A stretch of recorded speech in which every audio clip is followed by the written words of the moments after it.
the father is.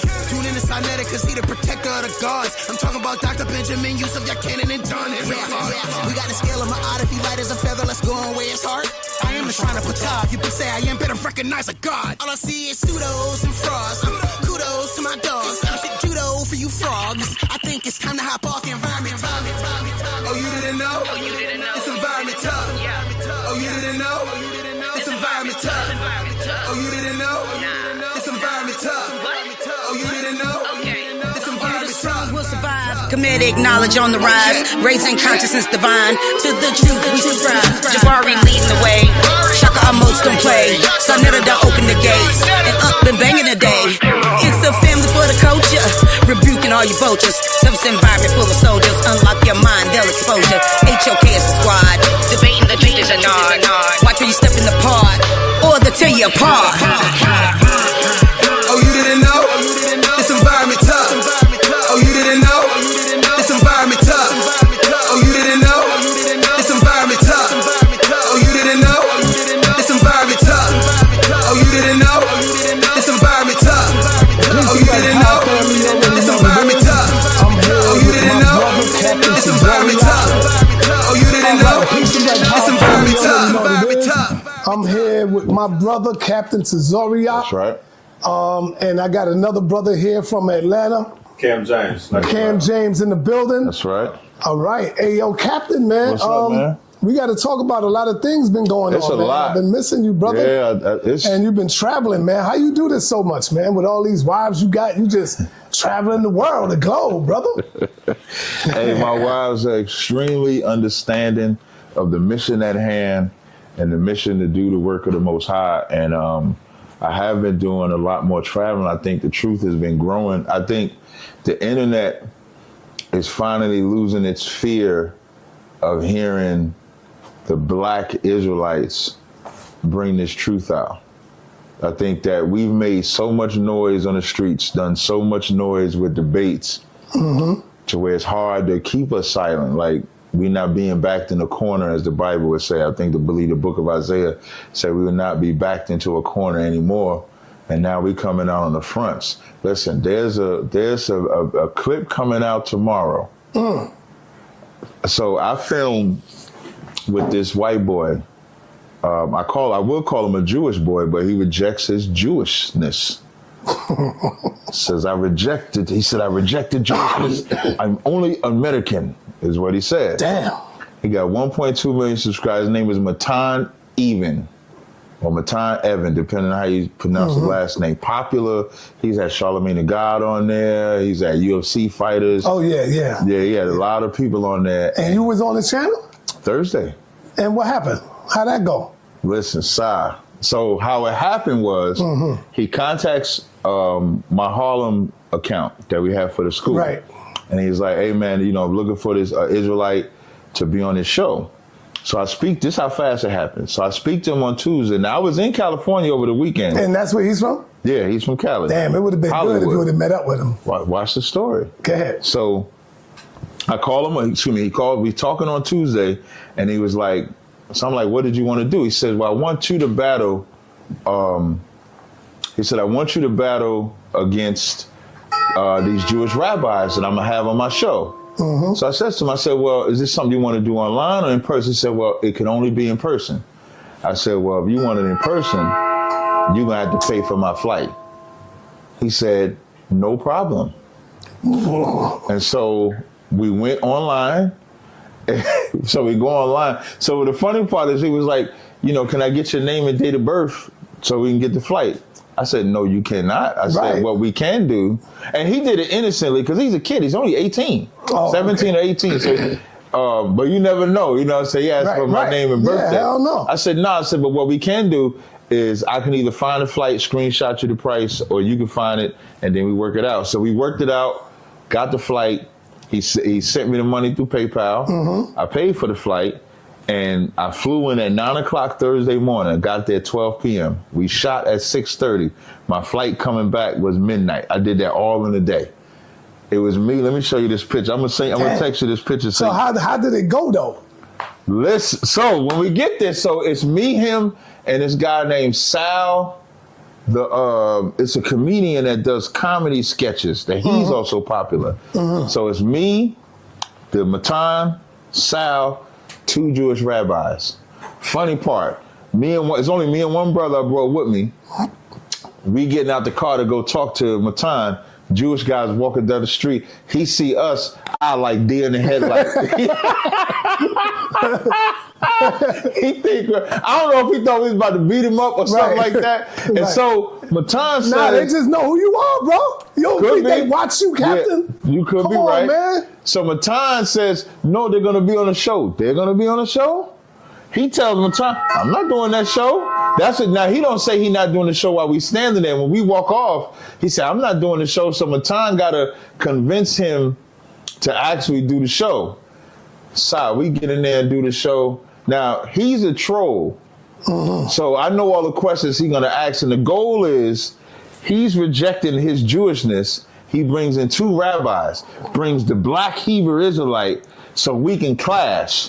And we clashed. It was. Nah, see, you supposed to get the Jew though, man. I did get the Jew. What you talking about? You said he brings in the black Israelite. No. So he's a so-called Jew too. But he's bringing 2 Jewish rabbis, and he's saying, I reject being a Jew. I'm a white American now. And then now he got the black Hebrew Israelite to battle against the Jewish guy. So all like his that, questions, like that other Jew that you battled before. Yeah, at the park, right? Yeah. So it was just like that. Listen, it was just like I brought up the penis. What, the sucking of the penis? Yeah. Oh man. Yeah. Woo! I said, man, we can't read that Talmud. That Talmud how you sucking baby penises. Right. I said, that's why y'all look effeminate soon as y'all born, because you had your penis sucked at 8 days old. Set it on camera. I mean, I said all of that on camera. Said how you were they supposed to call me and bring me out there with you, man. I would have went out there, bro. In one day. Because that's how fast it happened. Hell yeah, I would have went out there for that. Yeah, like I remember that in the future, because that's how fast it happened. And so we was able to shoot. And so I asked him, so when it was over, because it was crazy, he got, I'm gonna text you from this phone. Okay. But I'm gonna text you a picture of the people in the room. Watch when you see this picture, Si. Yeah, you gotta make that happen again then. Listen, it was so good. It's gonna be, that shit gonna get crazy hits. Crazy hits. And it was so good, he said, when he come to New York, he want to film again. I'm gonna bring you with me when he do. I'm gonna tell you something, Captain. You know what? What? That's why you get so much hate. Because you making moves, brother. I'm sorry, correct. If you wasn't doing what you supposed to do, niggas wouldn't care about what you doing. Yeah, they would. But they only care because they see you all over. Right. You making moves. Right. See, this is what Polite was doing, but Polite messed up big time. He just saw the money and, he just got caught up on the money. Polite didn't want to take nobody with him. Right. There it is. He just was being greedy. Like, I was so disappointed when he got to the Breakfast Club. Right. And he didn't mention his roots. Like, he ain't mention none of that. sa.neter did this. He ain't mention nobody. You know, I was supposed to go with him. But when he got when he got there, he said they was running late and they just had to go. I'm like, nigga, I'm the one that brought you to Ron Artest, nigga. I'm the one that introduced you to Ron Artest. I was just telling Cam when we was driving up, I said, I was saying, like, Sa has been like my biggest. So I said Sa has been one of ISUBK's biggest supporters. I said even as an antagonist, he was a supporter. Right. I said he started out the antagonist. Now he just the brother that support. And I said all of that is good because we don't need an echo chamber. We need somebody that's going to get up in there. You need somebody like me that's going to keep your ass on point. Yeah, because you don't know what sa.neter going to ask. I just love the brotherhood. That's what made me love y'all, man. Right. Because I don't see that outside of ISUPK. Right. I don't see no goddamn brotherhood. Right. You know, I see backstabbing, niggas cutting each other off, you know, the Kemetic niggas, all this bullshit. Yeah, that's Kemet dead. Yeah, man. So let me ask you this question here. With Kirk... I sent you a picture too. With Charlie Kirk being deleted publicly, do you have any concerns about yourself being deleted, being a public speaker? You know, before that ever happened to Charlie, right, I've been an offense to with everything that I say since I've been saying it. So since I've ever picked up a microphone and got on there and said the things that we've said, it's always a chance we don't come home. which is why we have the discipline that we have, which is why we move the way that we move, which is why at every event that we go through, we show up an hour early before the event is set up so that we can observe just to see if anybody's there.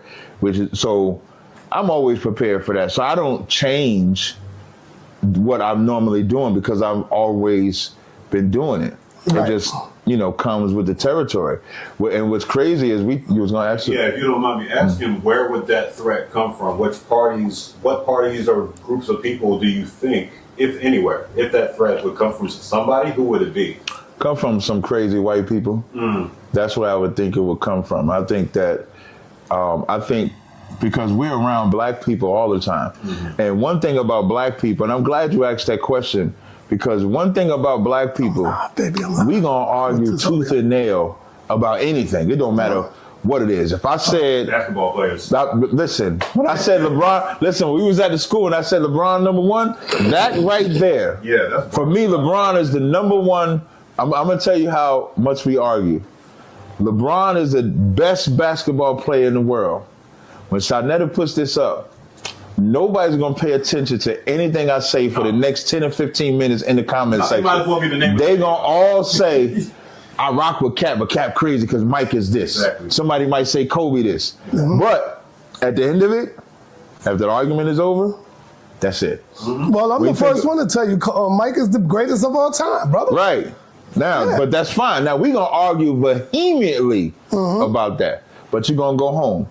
Think about the battle rap world. The battle rap world is going to argue back and forth, cursing at each other, talk about their mamas, they dad, but they're going to go home. Yeah. Before Charlie, some white people went into a HBCU in Tennessee. I don't know if you saw this side. These white people purposely wore a MAGA hat, purposely said DEI should have been gotten rid of, all of that to antagonize black kids at an all-black college. I'm gonna send you the video for it. And as they walking through there, them black people is debating, them black people is arguing, them black people is saying you gotta get out of here. But them black people did not harm them white people at all. Them white people was able to go home. Yeah. Can we ask Charlie that? We can't ask Charlie that. We can't ask Charlie if he's okay. We can't ask Charlie, hey, when's your next public speaking? Because a white man heard what Charlie said and was so offended, he said, let me delete him. Yeah. So the biggest threat that we have is from white people. White people are the mass shooters. White people are the extremists. White people are the ones that cannot tolerate freedom of speech. Black people can tolerate freedom of speech because we ain't been able to do nothing but tolerate what somebody say since slavery. So it's damn near in our brain to where we're not going to get that offended at somebody what they say. Yeah. Now let me harken back on with the question that the brother asked you. He asked you, who do you think will be the one, paraphrasing, will be the one that will try to pull the trigger? Right. And you said mainly some white people. But you got to remember our history too, man. When you study the history of black people, they always find Negroes to do it. No. Right. I was going to bring that up. See, they always find Negroes to do it. You know what I'm saying? Look at Fred Hampton. It was a Negro who gave the outline of where Fred Hampton would be laying at. You see? So it always ends up. You say that. I don't know if you remember this, because believe me, Negroes hate y'all dudes, man. Definitely. Now I'm going to tell you, and your audience might say I'm crazy, right? But I'm going to give a historical evidence of what I'm going to say. A couple years ago, you was interviewing Commander Jenny Hanna on 125th Street, and you asked him, you said, you don't think that the white man is sending somebody in your organization? Yes, I remember that. And Commander Jenny Hanna said, if the white man sent anybody in my organization to infiltrate, we would turn him.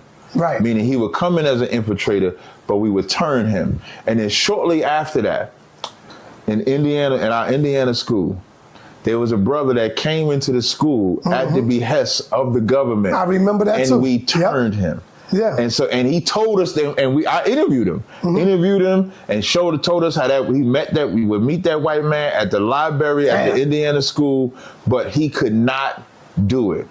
So this is why I say the white man would have to do it. Not that that it ain't happened historically to Fred Hampton, the Malcolms, all of those things that take place. But I do believe that it'll be turned. So who is Bunny?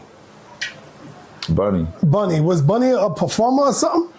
Oh, you talking about Bad Bunny? Bad Bunny. Bad Bunny For the is Charlie Kirkland thing or something. No, that's not the Charlie Kirk. Okay, that's the Super Bowl. Yeah. Oh, yeah. So talk to me about. So Bad Bunny. Bad Bunny. Let me ask that question again. Okay. Yeah. All right. So Bad Bunny is who it is. So you think Bad Bunny is American, and is it a problem with him performing at the Super Bowl? Listen, man, Bad Bunny. I think the Super Bowl. I think because Jay-Z is in charge of the performance at the Super Bowl, I believe, picking the artists that perform. Yes. And Bad Bunny is Puerto Rican, sir. Bad Bunny is Puerto Rican, and if he ain't gay, he's gay. Meaning, he's publicly kissed a man. He's publicly dressed in women's clothing. So I ain't seen him perform sexual acts except kissing a man and dressing as a woman. So I'm gonna call him gay. But he might not, they say his music is not gay. Like his music is about a man and a woman. That's what they say about his music. But his music is also in Spanish only. And what makes this person particularly stand out is he wouldn't perform in America because of the ICE situation.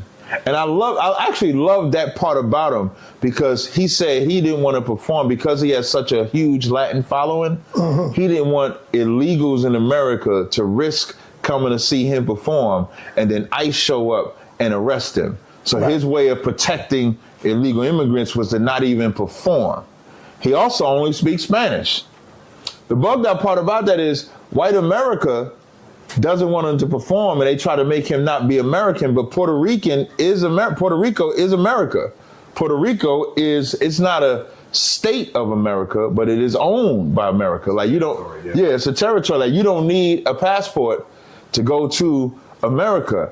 And I think either the Super Bowl or Jay-Z, somebody is using this as the ultimate slap in the face to ICE, to Trump, to America. So do I think he's American? Yes, but even if I didn't think he was American, you know who thinks he's American? America. Because you don't need that. They are citizens. If you're born in Puerto Rico, it's just like if you're born in Texas. Now you mentioned him being gay or homosexual. I remember asking y'all this question. I want to see if y'all still go by this. Do you allow homosexuals at your school? No. Why not?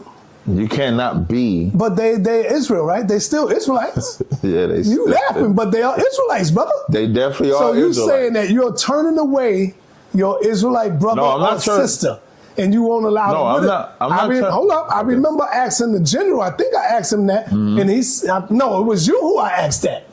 And you say yes, because we're going to try to fix them. You don't remember that? Yes. So now you're saying no, you won't let them in. Because you can't be an active homosexual, is what I'm saying. And so homosexuality is like probably the toughest sin to get in to the school, because that's a bedroom sin, so to speak.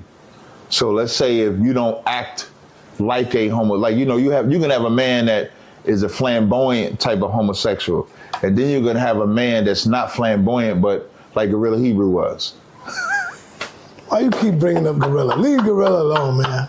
But that's an example of a man that wasn't a flamboyant homosexual, but was getting bent over. Just so everybody can get the visual of what I'm talking about. So a homosexual can get counsel from us, but a homosexual... Right. That's what you were saying. Right. Before. But a homosexual being in a classroom, no, he can't be in there. Because you cannot be actively participating in that practice and be a part of us. Like a person that's a drunk can't be drunk. He got to go get help. He got to go get a rehab. But it's very easy to spot an alcoholic than it is to spot someone that's a homosexual. So for that, we can counsel you, we can help you, we can guide you. And yes, you are an Israelite, just like a drug dealer is an Israelite. But to be in here, you cannot have that lifestyle. So that's a hard one to... So you have to be, to clarify, you have to be no longer, or currently at least, engaging. Yeah, you cannot. In homosexual acts. Right. But the fact that you feel these urges, you feel this attraction, and you've done it in the past, will not keep you from being counseled? No, it won't. Because like you can... Will it keep you from membership? Yeah, we don't have no homosexual men. But not, I've never... To answer fairly... to answer fairly, I've never gotten to the level where I've counseled a homosexual to get to a membership point. But it's possible. Christ said all things is possible. Right, so a person can have engaged in homosexual acts in the past. Are they still eligible for membership? Just like a drug dealer would be. And you told me about your background, right? Just like a drug dealer who used to do that is eligible for membership. Is a person who engaged in homosexual acts eligible for membership? If they're not currently active. It would be something that I would look at as a case by case, only because I don't know what I would have to see to believe that he's no longer engaging in that act. Gotcha. Because it's such a...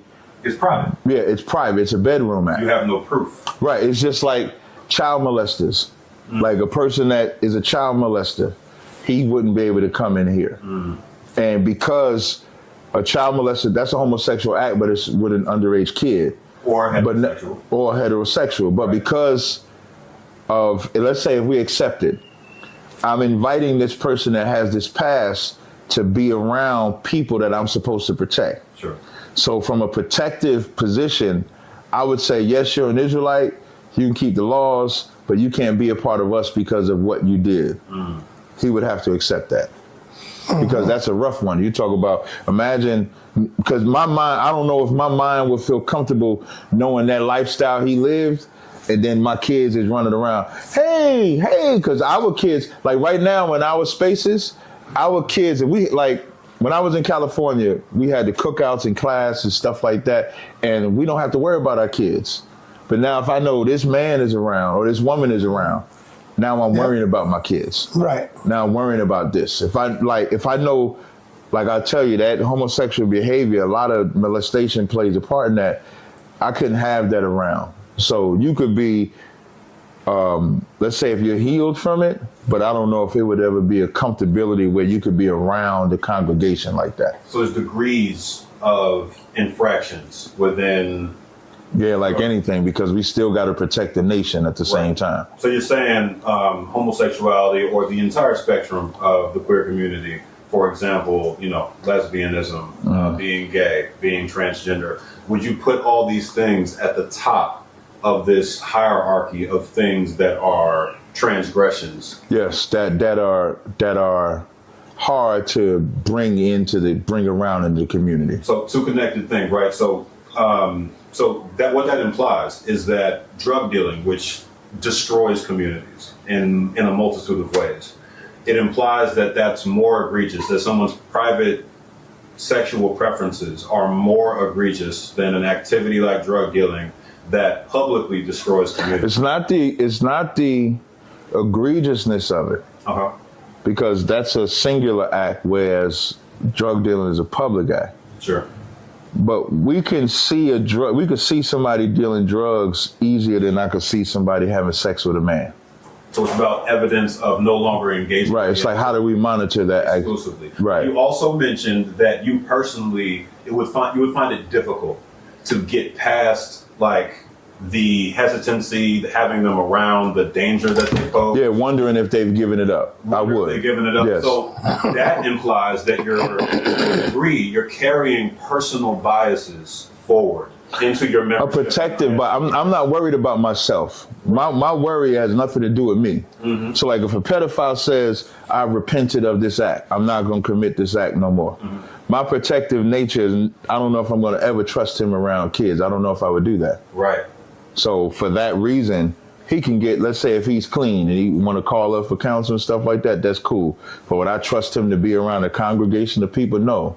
Because my mind will wonder, where the children at? If I see him around the kids too much, I would wonder, why is he choosing to be over here? Why is he not over here? Well, I will draw a line. I get your point about child molesters. I will draw a line between child molesters and homosexual people in the queer community, because they're not the same, right? Yeah, and that's what, in my experience, so I've counseled homosexuals. I've counseled them before. Okay. We're trying to stop. Yeah. I've never gotten to a level with any of them to get to the stage where could they come to the school or could they You've never gotten that far, but yeah, that's why. Like, so all of this that I'm saying is all hypothetical. Yeah. Because I think I've tried to counsel 4 homosexuals, and it's always the same. And all of this is just count over the phone, never like in person.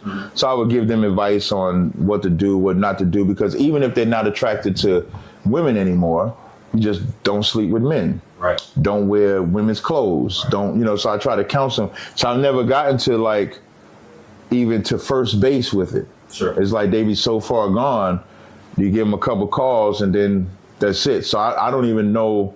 All of that is uncharted territory for me. But you see why this discussion, talking through these possibilities, would be important for somebody on the outside looking in. Right, absolutely. Trying to understand you, trying to decide where they sit with regard to what you believe. Yeah, but that shouldn't. My video, right. Be like, so I'm trying to figure out, does he hate me or not? Right. Well, I don't hate none of. Yeah. So I don't hate. And here's what I would say to a homosexual: like, God is stronger than your sin. So your sin is forgivable, but you have to really go into that this is a sin to stop. I don't hate you. If you say you stop being a homosexual, I would have to take you at your word. I'm not afraid of you. But when it comes to being around a congregation of people that I'm in charge of, I have to protect it. So, same thing with a drug dealer. I have to protect. I'm watching that drug dealer too. So the last one I'm making, let you jump in. When you talk about protection, so I exclusively want to focus on an adult who has sexual preferences that you disagree with towards other adults, right? So they're not a danger to children. Right. They're a homosexual person who engages in sex with other men. So when you're talking to a person like that in a hypothetical situation, if they got to the point where they could potentially, join your ranks, they're not a threat to the brothers because your brothers are incorruptible, right? So what makes them, specifically a homosexual person or a lesbian even, what makes them a danger to your people, or are they a danger? Do you believe they're a danger as well? I don't. So now so let's say he gets to the point where he's giving up that transgression. I would just go to my generals and then whatever they would say. I don't know if I have a good enough answer for that, because I'm in the realm where, because it hasn't happened, I don't even know if it can happen. Like, biblically speaking, in Romans, the 1st chapter, when it says God gave them up to their vile affection. So I don't know if that affection, if they would fight that affection. So I would probably yield to the men above me at that point. Do you think is a possibility that sometime maybe some of them could be born that way?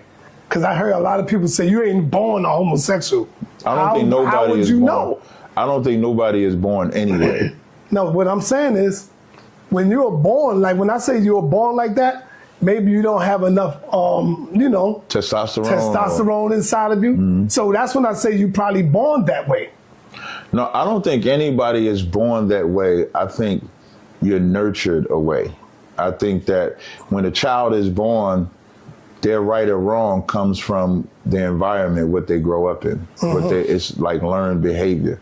So I think when a young boy plays with objects that he's not supposed to play with, that's on the feminine side, at that point, that like, we think the kid is born that way because they're picking up a toy doll. Well, I always beat you up on that. I don't want to go back to that again. I mean, I kicked your ass on that many times. On what? On your God allowing homosexuality. You just lost to your me. God. Hold on, let me finish. Okay, good. Yahweh, according to the Bible, allows homosexuality to come on the planet, because he says what in the book of Jeremiah? I knew you before you came out of the womb. I shaped and molded you before you came out of the womb. If the Most High said I knew you, he knew what you was going to be, Captain. He did not know. So I'm a month ago. Pull the scripture up. a month ago, just a month ago, not only did I beat you up, General Hyman beat you up on this very subject. Right. He made us to be a vessel of honor. That's what he made us to be. So if we're a vessel of dishonor, who chose to be dishonorable? That's not what I'm talking about. That is what we're talking But that about. also though. implies that your sexual preferences are a choice. And I think that's part of what he's getting at. No, that's not what I'm saying. That way, but chose to be dishonorable is what you just said. And I'm trying to choose. I said, I know what you're focusing on. Yeah. We were made to obey God's laws. That's what we were made to be. When I'm saying the vessel of dishonor, that's to cut him saying God made you to be a homosexual. Right. Because if he made you to be a homosexual, but we see the verse. No, I didn't say made you, but I said he knew what you was going to be. Right? Okay, so he's saying not new. Yeah, right. He knew what you was going to be when you came out the womb, right? When he's saying before you came out the womb, I knew thee. Yes. Is not saying he knew what you was going to be. That's not the point of what he's saying to Jeremiah in that context. Okay. When he's saying that to Jeremiah in that context, he's encouraging him because Jeremiah was afraid to be a prophet. All right, let me get off the homo stuff right quick. Let me go back to Charlie Kirk real quick. Okay. The followers of Charlie Kirk, how do you think that will affect black people? Do you think that the followers, his followers, could somehow affect black people? I think that since Charlie's death, now I'll take the jacket off. Now I done promoted my brother's jacket enough. Yeah. So I think the followers. Damn heat up. The heat is coming up, man. Yeah. So the followers of Charlie Kirk. And you see, I got all the windows open. That ain't stopping nothing, man. So the followers of Charlie, well, since the death of Charlie Kirk, the followers of Charlie Kirk, for some reason, have made it be black people's business. I think they was upset like a mother scooter when it wasn't a black person that unalived them. So now that it's a white person that deleted them, okay, what can we blame black people for? You don't cry for Charlie. And since you ain't crying for Charlie, now we're going to condemn you for that. When not realizing when George Floyd died, right? And George Floyd's not a political figure. Right. George Floyd was a drug addict that was deleted by a police officer with his knee on his neck. You'll have Charlie and them that say he didn't die from being deleted. He died from being a drug addict. Charlie and them didn't have the compassion on black people that they expect us to have on white people. But white people will always look for an excuse to denigrate us, to make us be under their foot.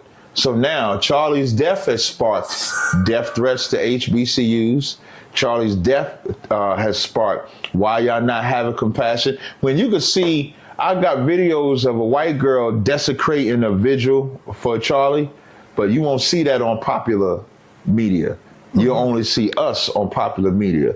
The thing I was showing you about the HBCU, them attacking those black kids, but the white men was able to go home. That's what you see because the propaganda is to always make it about us. Why? Because that was Charlie's mantra. Even before he got shot, when they was asking him about the trans shooting, the first thing he asked was, does that include gang violence? Yeah. And right when he said that, pop, pop, just one pop, he gets shot. I didn't get to see it. You saw it? Yeah, I sent you the video. Damn, I didn't see it. Man. I saw that. They popped his ass. They still got the video and he up? was leaking like this. No, I got it on my phone. Oh, yeah, I got to see that. So I have to that. send you that. He shot him, and then he died. And it's like now, because Charlie's mantra was about pointing out how criminalistic we was. Just think about that. Charlie said that it was more likely that a white man would get deleted by a black man than by a white man. And then he goes ahead and get deleted by a white man, a white boy. And so now the white man don't really have that talking point with his death. So now he got to come up with something else. So now it's the lack of crying for him that we have to go. The lack of not holding up his mission, or what they try to spin was Charlie wasn't racist. Right. So when we go and speak against what Charlie was saying, no, that's not what he meant. He was just trying to open up to a truth. He was a good Christian. He was about this. He wasn't saying he didn't want to get on a black airplane. He was just pointing out how DEI didn't do this. When no, he said, if I saw a black person, a black pilot, I'm wondering if I'm gonna survive. Specifically a black female pilot, actually. And what's crazy is it's only 3% of black people that fly planes. Mm-hmm. That means 97% are other races. So that means that all these crashes are by other people. So maybe we need more black people flying planes. Because historically, when the Tuskegee Airmen was doing those support, when they was dropping the bombs and they was doing the escorts, they didn't lose one plane during the escorts. And when I'm saying not losing one plane, their job was to escort the bomber jets that was dropping the bombs. Right. So they had to make sure that those planes didn't get hit while I was escorting, and they didn't lose one. So if anybody is perfect, it's black pilots. If anybody is imperfect, is the white pilots and every other pilot that was escorting and losing the bomber jets. So we clearly are the more intelligent ones, but you let Charlie and them tell it, it won't. And the reason why that's a good question is because black people got to pay attention. We have to pay attention that we'll always be to blame even when we're not to blame. Mm-hmm. They turned Charlie's death and even made that about, because you don't hear nothing about that killer that killed Charlie. Right. You don't hear nothing about the family. Right. And here's the crazy part, what they always say about black people. Black people are violent because they grew up in a They sneaking him out of here, I think. No, but I'm saying they're going to sneak that little white boy out of here, man. You don't hear nothing about that. You don't hear nothing about, and because you know what's crazy? When black people are violent, they say it's because we grew up in a broken home. This man grew up with a mother and father. Look at in that. a good home. Look at that. Went to college. From all intents and purposes to the upper class. Getting into some conspiracy stuff now. You know who's going buck wild with it? Who? Candace Owens. Oh, she getting it? Candace Owens. They are not shutting her down. They let listen, Candace Owens went on public media and said that guy did not delete Charlie Kirk.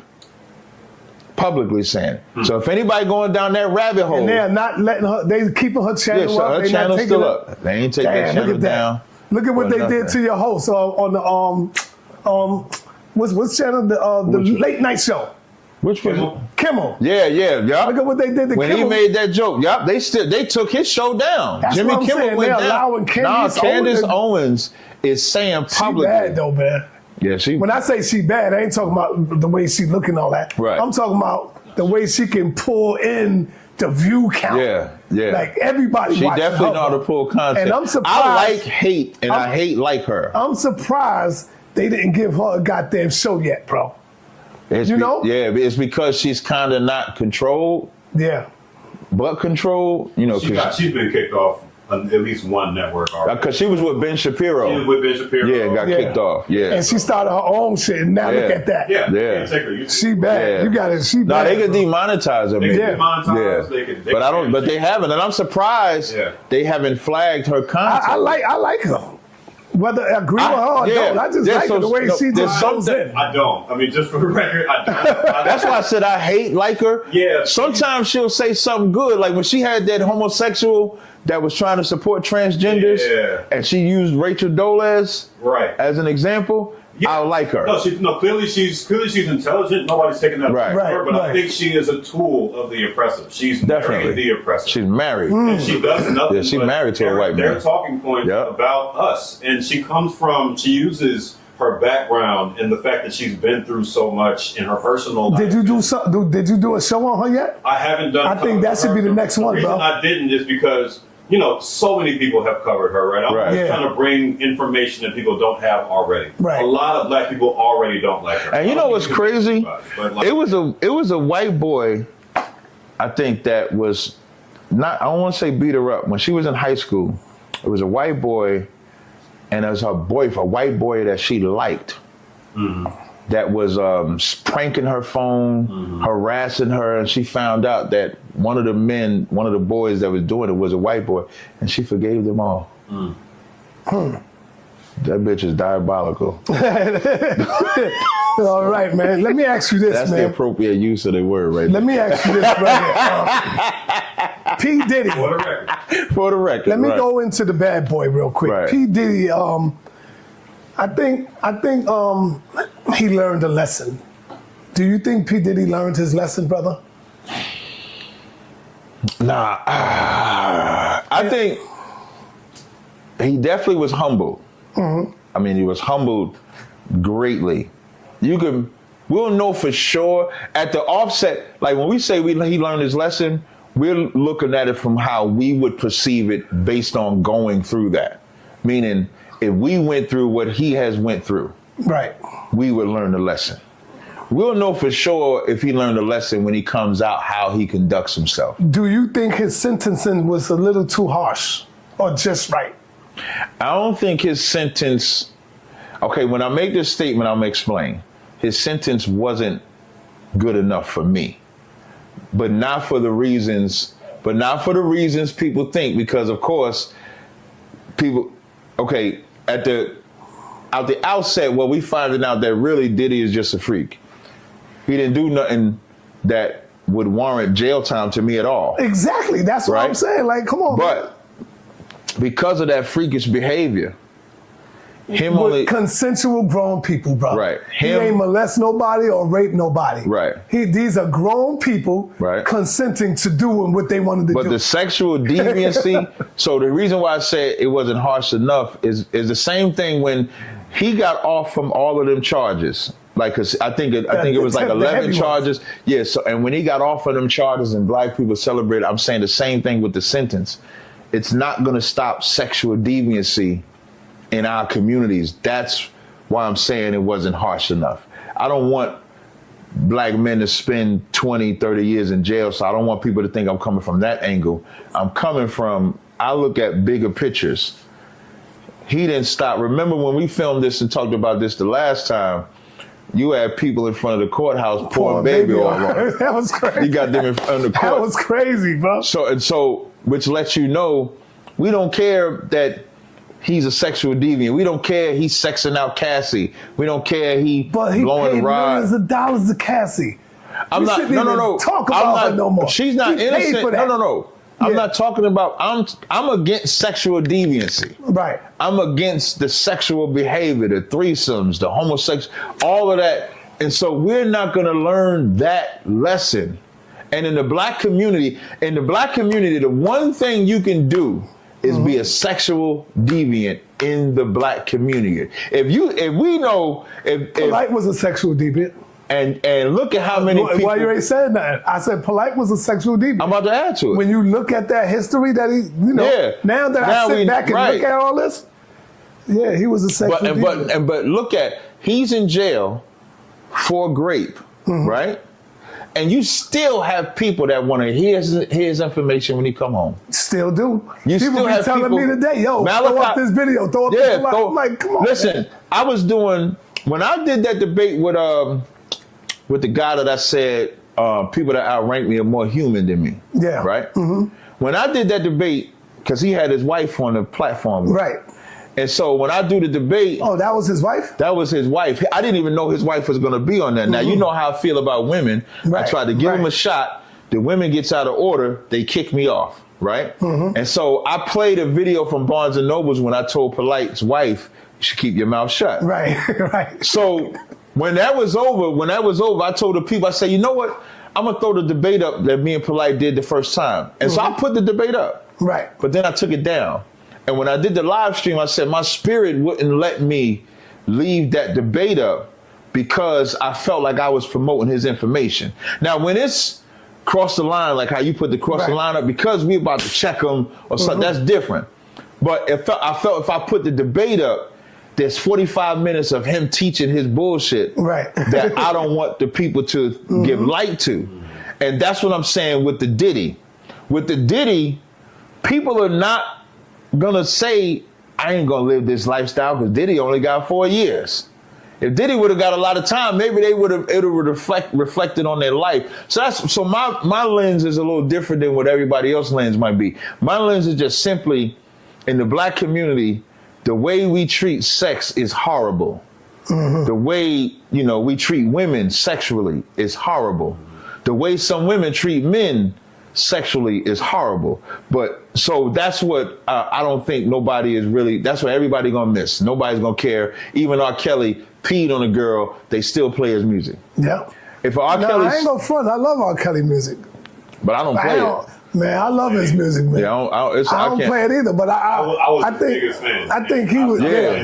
That's what I'm saying. So like I hear R. But Kelly they still play it on the radio. Though. That's what I'm saying. I stop partying as soon as R. Kelly's music comes on. Oh. It's like, That's what I was about to say. Listen, I could hear R. Kelly. I think he redeeming himself though. You don't be hearing the stuff that's coming out of the penitentiary, his talking and all that. No. Yeah. I purposely, I'm not going to listen to anything R. Kelly has to say. I think he has done everybody who supports him and our entire community a disservice by doing what he was doing for that many years and for doing it to people with less power than him, and they can put in any situation in the same. Right. I think to add what you were saying. But hold on, stay on R. Kelly. It's both of them. Because hurt people. Right. R. Kelly was molested when he was young. And that's fine. Some people get molested, some people don't, but who they turn out to be is independent from that. Mm-hmm. Sometimes it has a connection to that, but I don't think that's something you can paint with a wide brush towards everybody becomes a bad person. And I think that how they use their power is really the big thing here. In the black community, we worship people who have more power, who have more wisdom, who are famous alone. Like in the last year, I've become popular on the internet. It's not even real fame, but people are treating me like I'm not a real person all of a sudden. They don't even know me, and they're treating me like a celebrity. Yeah. Everybody who's famous on the internet. I'm sure you've gotten some of it in the comment section from people who look up to you and treat you like you're not a real human being. Right. And we do this to these people, and we take it to a point where they're clearly using their power. Even if Diddy got off on all these charges, he is clearly coercing people with his power, with his status, with his position. That goes to a disrespect for women. It goes for a disrespect for people with less power and less clout than you. That is the real problem. That's the real enemy, because that is something all of them have in common. R. Kelly did it. Diddy did it. These white people are doing it. Everybody is using their position, their power, and they're using it as a weapon towards everybody with less wealth, less power than them. Right. That's the real issue, and it's the real thing that we're worshiping, that we need to stop worshiping. And the lesson is not going to be learned if we give out these pity little sentences towards people who have done major societal harm. Like, so that's the connection that threads all of them together, is power. Cosby did it. Everybody who we put away for doing terrible things to women and young people and people with less power, it's power, man. It's how people with a lot of it use it against people with a little bit of it. And you see how you was talking about with R. Kelly and sa.neter mentioned the work he does. Do you think he repents and stuff like that? Not to get on that subject, but just so you can understand the lens. That's how we look at the homosexual part. You don't know if they've actually repented, even though R. Kelly is doing those good works. I wouldn't trust him. And when R. Kelly music come on, you be like, damn, you be jamming, and then 5 seconds into hearing the shit. Yeah, I wouldn't trust him. I wouldn't trust him. I wouldn't trust him. And he's a phenomenal entertainer. He's easily, like, if he didn't have that charge, being objective, he's the best R&B artist. That's what I'm about to say. If he didn't have that, the only person comparable. I wouldn't say best songwriter, because you got to remember Babyface, one of the best. Yeah, Babyface. Yeah. But R. Kelly has written for as many people. Yeah, I think outside of Mike, I would put him at the 100%. top, without that charge. Easily. You know what I'm saying? But with that charge, I can't give him nothing. No, two things can be true. And that's what I want. I would put Babyface and then R. Kelly. You put Baby. Listen, brother, y'all don't know. You don't know the song. I know Face. You gotta go type that in and see Bobby how many Brown, songs. Whitney. I'm not debating that, bro. Like, I'm never going to Babyface versus R. Kelly, but I know what Babyface didn't do to people. So, like, right. So we just gonna put right. So I'm gonna just give it to Babyface. So there you go. The Babyface is nice, man. Babyface is nice. So with the Diddy thing, I know you're gonna ask something else, but to finalize on the Diddy thing, I just wish we learned to. The best thing is to not live that lifestyle. To not live like Diddy lived, to put a greater vibe, because Diddy used his power to sexually abuse or sexually take advantage of not just girls, boys, men, women, used his power, used being a hip hop mogul to get these people. Because even though they're grown men, they're consenting to it. Even though they're grown women and they're consenting to it, it is him still using his position of power to do that. And so I don't think that should ever be glorified. So that's why I say, like, it wasn't enough time. So if people, I hope people understand the lens I'm coming from. Yeah, no doubt. Okay, should black and brown people engage in civil war? Now that one is an interesting one because civil war right now is taking place between white people right now, between the left and the right. The left and the right is at serious odds. You can see that from this government shutdown. Interesting part about the government shutdown, both of the recent ones happened when Trump was in office. Mm-hmm. The last time Trump was in office. This time Trump is in office. And so what I would first say to my black and brown people is like Trump would say, stand back and stand by. Like watch these white people as they're doing their infighting. If anything we should be doing is not fighting each other. Mm-hmm. Brothers should be coming together, formulating how we can build. Like this ain't a time to even get involved. And this is what we suffer from all the time when white people or politics, they utilize us as the tool to fuel either side, to get one to fight for the other. But we never look at any opportunity to say, man, while they messed up, what should we be doing for ourselves? What should we be building? Like my brother Tazaryach, sa.neter, Tazaryach down in Texas building farms, man. And not just farms outside, he's building it inside. Mm-hmm. Like he has a room where I keep telling him to put it on YouTube, where he's showing how to grow seeds. Grow seeds? Yeah, grow different seeds. What you talking about? Like plants. Like farming. Like vegetables and stuff like that. Vegetables and all of that. He's growing it, and I'm telling him, and he's filming it. Yeah, he got. And I'm like, man, you got to put that on YouTube because when there's no food supply, we got to know how to grow food. Mm-hmm. When there's no canned goods, we got to have canned goods. Like, so as we talking about this civil war, this is their civil war. Right. We're seeing their kingdom fall. We're seeing their economy fall. We're seeing, and all we got to do is just look at history, because there was another time in history where they had the Great Depression. And as they was having the Great Depression, black people, we was building the best point in black history, where if we would have just pressed the mark to fight more during Jim Crow, I could, that's a dream I wish I could see. Like if we wouldn't have went to try to integrate as much, even though we was going through Jim Crow, and just took in another 20 years to see where we could have went if we would have just endured the Jim Crow, but still built what we was building. Because as they're having their Great Depression, two societies was functioning at one time. The white society was falling, the black society was rising. But who do you think put that fire out? Definitely. We did. The white people destroyed everything. No, ain't no we did. You got Negroes like Jesse Jackson, and then you had Negroes like Al Sharpton. Right. Where they say, no, don't be like them. Don't fight. Let's have a peaceful march. And then you had Martin Luther King. So black people was ready. No, but that's what I'm saying. Throw blows, but we was ready to go to war. Right, but that's what I'm saying. When I'm saying we, and I know you said the white man, or you saying we, and you isolating it to those sellouts. Yeah. We can't listen to the sellouts. Right. We can't listen to the white man. Like, what we have to, man, if black people could just, and that's that, and I had that problem. I was looking at right now. You have growth in the white man system as growth, not knowing the true history of what we was building as their society was existing. And it wasn't until I did a lecture called was integration good for us, yes or no? And it forced me to dive into what we was actually building, the things that we was actually doing while we were still living under Jim Crow, while we were still living under the 13th Amendment, because they're not calling it Jim Crow, they're not calling it 13th Amendment, they're not calling it segregation. But today is the same as back then, except we don't have that family structure. We don't have a building. We don't have, like, we would have had a government by now. Yes. If we would have stayed that way, the same way the Jewish man has his, like in Brooklyn, they got their own hospital, fire department, they got their own schooling, they got their own government within Brooklyn. But see, that's only because they are all under one umbrella, Captain.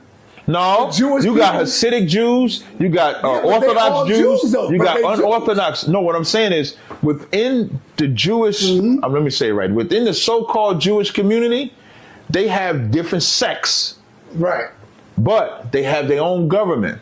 What I'm saying is back then, you had Christians that was Methodist, Baptist, Right. Episcopalian. You had different type of Christians. You had them that wasn't Christians, but they was building their own. But the problem that we had was when we wanted the white society to be in our society. Like we wasn't satisfied because, Hold on. and I think what it was is because ours was in the infant stage, Right. and the white man society was built. We didn't want to, at some point, we didn't want to keep building. We just wanted to be a crumb of what was built. I think, in my opinion, that we will never have true unity until we drop the Bible, drop the Quran, drop all of the man-made religions that was given to us during slavery, brother. That ain't What it. did Malcolm say? Malcolm That ain't said, it. when you come in That ain't here, it. hold up. Malcolm was having a meeting in the community. And he said, when you come in here, leave your religion at the door.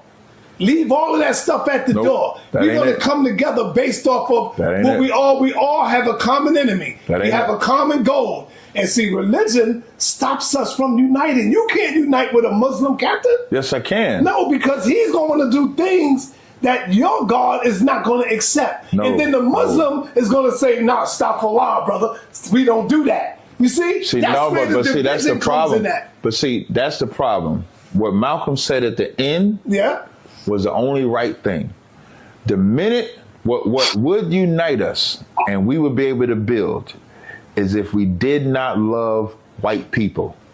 That's it. That's it. Because if the Muslims, right? Yeah. The reason why people think religion is the issue is because they about to force feed their doctrine into us when they think we got to build. But if the three of us got together and you said you're going to be in charge of the agriculture side, he's going to be in charge of the legal side. Let's say if I'm going to be in charge of security. We ain't mentioned no religion. However you get the agriculture done, that's how you get it done. However you get the legal side done, that's how you get it done. However I get the security side, that's how I get it done. All under that one thing. All right, We real could talk quick. about You're referring to alliances, right? right.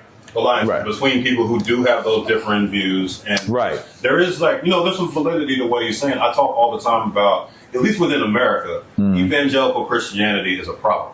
Like, it's a problem that is filtered into our government, that is filtered into our policies and our laws, and has victimized a lot of people. And so from that lens, religion very much is a problem. But I think what you're saying is that there are instances where we can look past that and form alliances that are Yeah, we don't have to, like, I'm an Israelite, right? But if I'm coming to the table to somebody, do I need to convince them to be an Israelite to reach or go? No. If that was the case, like I was telling you about my business, right? My business requires me to work with Africans, requires me to work with white people, requires me to work with Amazon, all different factions. Now, I don't go to them and say, y'all got to be Israelites in order for me to do business with you. So why, when we're in the black community and we're trying to build the black community, do I have to start with my belief first? I don't have to start with my belief. All I have to do within my belief is not break the commandments of God. As long as the only way you doing something, if he's in charge of agriculture, and he wants, because agriculture, that's just vegetables, that's different. But let's say if he had a farm and he want us to eat that pork, now we got a problem. Right. But as long as we can understand that pig is just a garbage disposal, we good. Whatever else he growing, we good. Now it ain't religion. All right. Let me get this caller. He been on the line for a minute. Okay.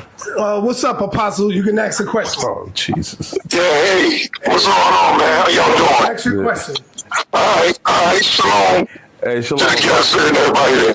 Hey, check your text too. What's going on, Apostle? What's going on? Yeah, question for you, man. In Genesis, in the garden, the Bible says that God planted trees in the garden. Oh man, he's trying to cut me. Those trees that God put in the garden, can they be received or revealed as nations and people? Yes. Also, Satan, or the serpent, was it a man? Yes. Thanks, Cap. I appreciate that. And my last question is concerning Adam and Eve, whether they had belly buttons or not. Is it your understanding that Adam and Eve had mamas and daddies? Yes. It's been great talking to you, brother. I'm trying to expand the understanding and enlighten the mind of sa.neter to the truth and the wisdom of our book. All right, Apostle, take that one. I'm gonna get your ass back though. Talk to y'all later, man. Enjoy. All right, no sweat. Take it easy, man. And now I didn't know he was gonna come with that one. Yeah, that's cool. Yeah, but so, and I think, so if we can stop, and what I'm saying, and this is what I always got to say for my Christians, for people that just, think when we say stop loving white people, it means harming them. I'm not talking about harming them, but in the Bible, it says, gather yourselves together, O nation not desired. At some point, we are the undesirables. Black people. Mm-hmm. There was this video I just put on my Instagram where this white woman is having a conversation with a black man. This is the conversation.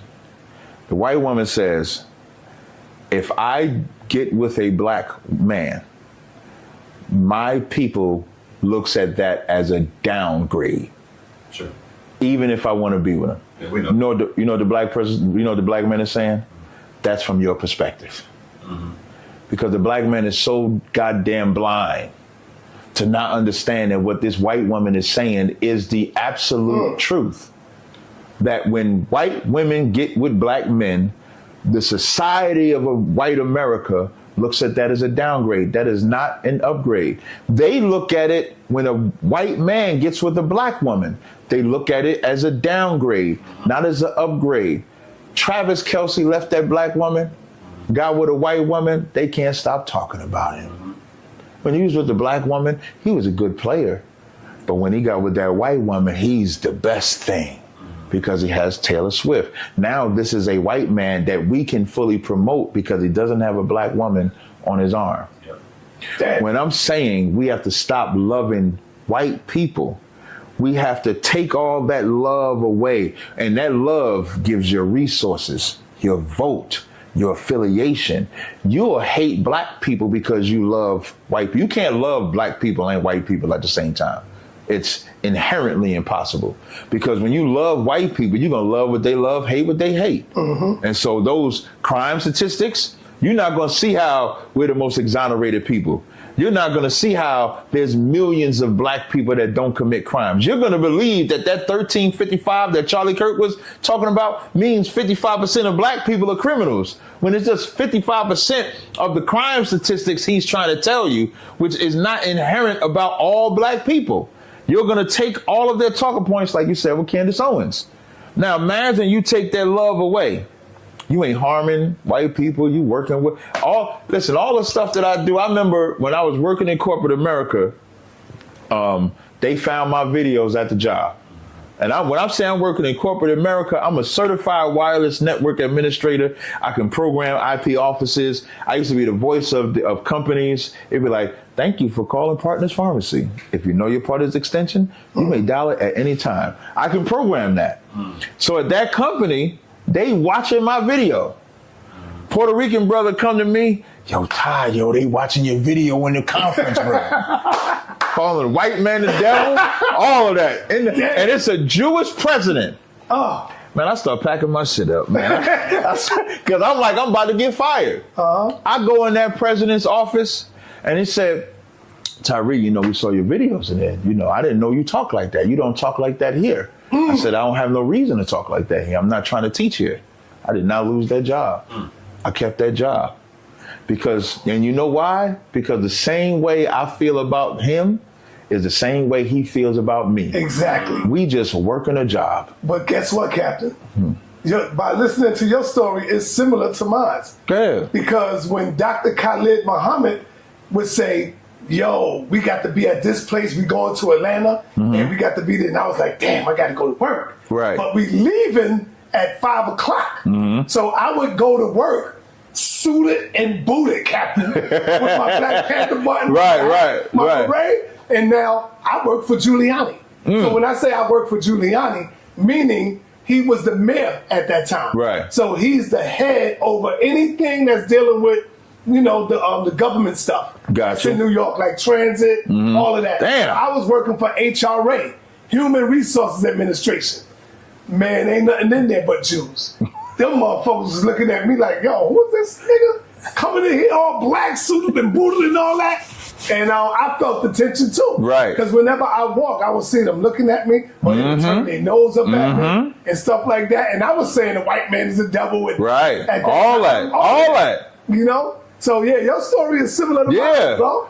And my point, and what I need black people to understand, because they think that if you talk like how I talk, I think they believe that whenever I see a white man, I'm cussing him out, get on your knees, do this, X, Y, Z. No, the lesson in that story, and why I tell that story all the time, is that Jewish man had no problem with me working for him because he thinks about me the same way. And it clicked in his brain.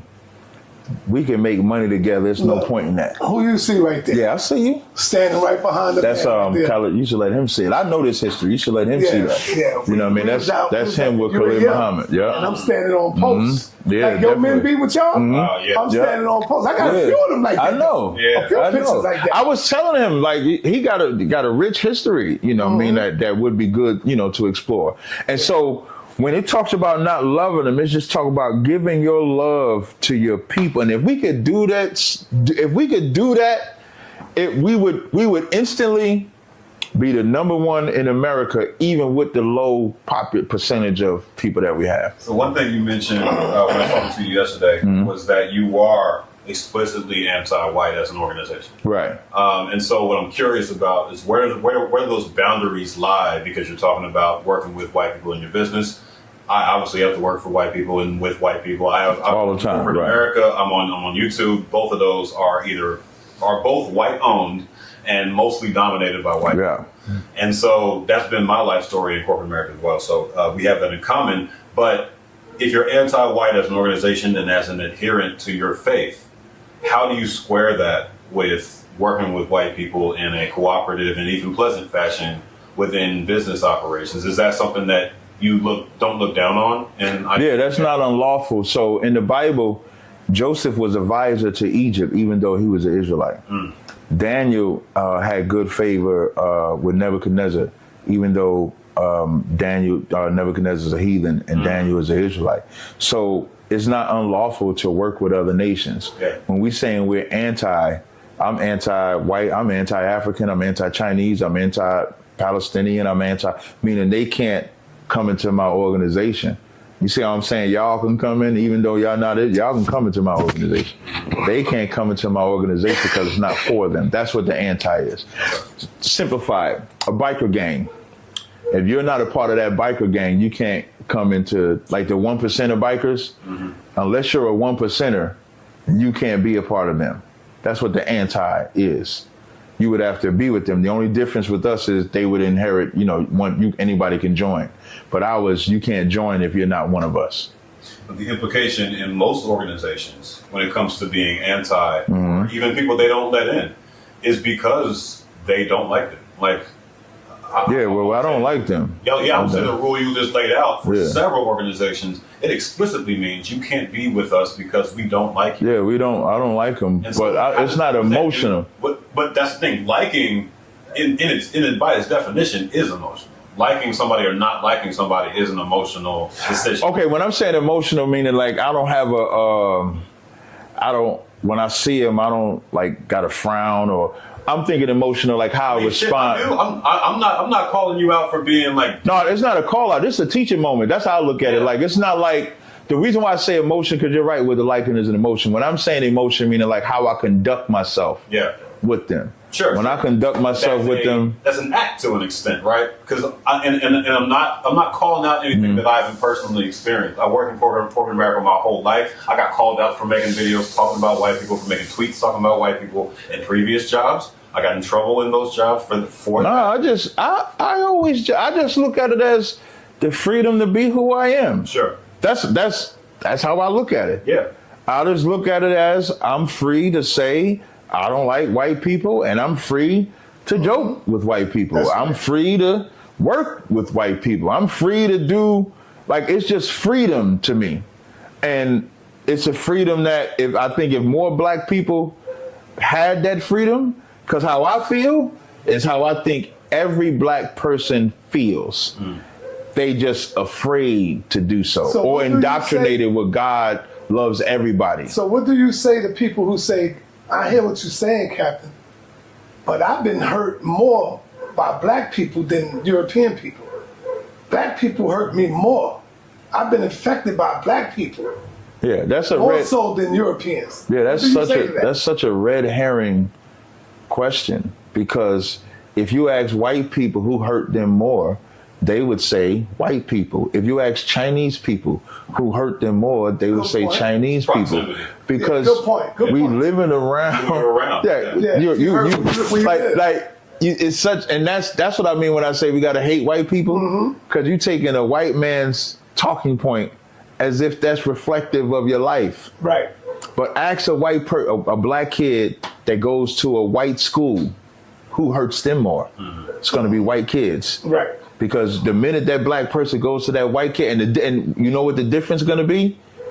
When black people commit a crime against a black person, it's proximity, not because they're black. When a white person commits a crime against that black person, it's because they're black. Right. It's racial. Right. It's not, that's why like black on black crime is not a real thing. And it's a trope, because they never say white on white crime. Asian or Asian crime. It's only black on black crime. So it's the propaganda machine that pushes. So they push a propaganda machine that I'm going to be harmed by more black people, by a black person first, then a white person. I would hope so if you're living on a damn black block. You're going to have sex with more black people than you are white people because it's in your proximity. Yeah. You're going to party with more black people than white people because everything you do in your community is going to be more with that proximity of people, regardless of race. How do you feel about more people saying they are Israelite than Kemet? Woo! Woo! Boy, I remember, boy, 10, 12 years ago. You know, I turned over. I recruited some Israelites now. To what? I mean, to Kemet? No, not to Kemet, but to just a free thinker. Oh, okay. I took a lot of people away from Israel. But I'm gonna tell you, and I know you took a lot of people from. I'm about to say, Kemet. listen, like 10, 13 years ago. Yeah. That Kemet machine. That Kemet machine was a machine. Was boy. Tough, man. Yo, remember that picture you had? Remember that picture you had? Yeah. With all them brothers, you had Shaka, Seti, Bashir, Reggie, you came and closed that down. Ali Muhammad. You had everybody. Where them niggas at? They gone. Where them suckers at now? Look at them suckers. Weak as hell. All of them. Weak as hell. Suckers, man. You done got Shaka cutting off the ponytail. Yeah, Shaka cut that. Listen, Shaka might be a man now. Cut that out, man. I'm just teasing Shaka. I'm just teasing Shaka. But what I'm gonna say though is that Kemet was a machine. Like Kemet forced me to study. I had never studied Kemet. And for those that don't know, for my brother's audience, that's Egypt. Kemet is Egypt. For those that don't know, I'm quite sure he know. Yeah, but just in case his audience don't know. Right. And when they came about, they were strong. Remember when y'all rolled up, when y'all walked, y'all used to walk from your spot? You used to be holding a stand just like that, walking with the stand. I remember the first time, because remember that Whole Foods wasn't there, so it was a vacant lot. And we see y'all strolling. Y'all was posseed up. Y'all was strolling, coming around that car. I was like, oh shit, they coming in deep and strong. Shaking and all that. We weren't shaking now. We're going too far with the shaking. But here come the kinetic. Since that time, I think, and you know what's crazy? I don't know if it's just destroying Kemet with the information as much as it's also seeing, like you said earlier, what you love about UPK, the brotherhood. And when you see the cackling back and forth, because, you know, Israelites got their own cackling. Israelites got their own internal shit that you see. Yeah. But I think the brotherhood that you see in ISUPK has made, like, Egypt, like, y'all, Egypt is gone. Yeah. Side note, all the way off subject. Yeah. This is all the way off subject, but since we talking about Egypt, I haven't said this on your platform. Well, I think I said it one time on your platform. But rest in power to Baba Haru. Yes. Baba Haru was a strong brother. He made this ring that I have on my finger, and he made this chain that I have right and here. You know what? And that's what I got this for. And that's how you know it's for community work, because I'm not a proponent, or excuse me, I'm not a supporter of Kemet. But what Baba Haru saw and what made him such a beautiful brother, beautiful spirit. And I remember the day before he gave me the chain, we was at Jabari's house. And Baba Haru said, and at that time he didn't notice, and this is how I know he saw it. He didn't know I had changed my diet up for a little bit. So I wasn't eating as much meat. I was eating more vegetables and stuff like that. And I remember he said, I see you shining, brother Tazaryach. And you know, he had a way of talking, man, and he was such a good brother, such a good soul, and he saw it. And you know, and he saw something great, man. So rest in power to Baba Haru. I just wanted to make sure I took the time to shout him out. And I have to agree and admit that you definitely put Kemet in the box for right now, and I gotta revise them. And that's what you're gonna try to do? I think I could do that with is Infadiji and Jabari Osaze, man. And hey, they'll be good. Reggie, don't. Nah, we got Reggie. Reggie is still a traitor. Oh, you know, man, damn. You call him a traitor? Yeah, Reggie's a traitor, and then Reggie come back. Like, you don't know. Like, you don't know what you're getting with Reggie. You don't know if Reggie gonna give up information or if he gonna be straight up. Okay. So what do you think happened to the Kemetic community? I think the Kemet community and wanted to be number one. Kemet wasn't comfortable with just having. Said we the first that did this. No, I'm talking about the brothers wanted to be number one. The brothers wanted to be the best. That's what I'm talking. No, what I mean is, like, so you take your Jabari's, Polites, your Amon-Ra squad. Jabari wasn't around at that time. So. Right. So you take your Polites, Amon-Ra squad, Reggie, Seti, all of them. Yeah. They all wanted to be the number one. Exactly. So they would battle each other. You notice how they would always battle each other, but you would rarely see Israelites battle each other. That's what I'm because the Israelites had a sense of brotherhood. But they didn't. You do have Israelites battling each other now. They're trying to. Damn near all the Israelites hated GMS. Right. Damn near all the Israelites hate IUIC. There's sects. There's Israelites. Sects of Israelites. I looked that up. What?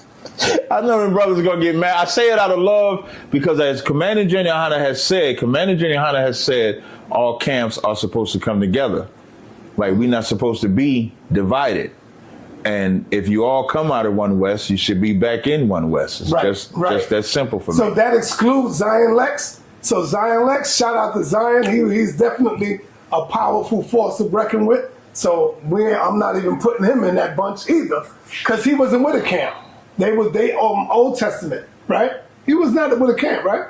Yeah, me and Zion don't have no issue, but we do have the last time we talked, we always say we have like a little silent rivalry. So I'm trying to let it go, what you're saying, so I don't do a little tongue in cheek with it, because he be a little touchy sometimes. So I'm gonna try to let that go. But it is meant for us to be together. So when I make the statement, it's not that I have disagreements with of those brothers. It's not like I got issues with those brothers.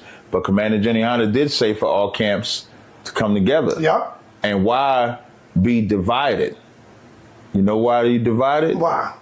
Because they don't want to be in order. Because everybody want to be the man. They all want to be the number one. Why do you think nobody invites ISUPK? When I say the Hebrews, when it's time for y'all like a unity camp or something? No. Or cookouts? No, not the Passover? Passover. Right. How come when y'all have Passovers, there's no Israelite groups inviting ISUPK? And we invite all of them. You know why? Why? Because I've heard the talkings, but Okay, I sit and Come on, talk.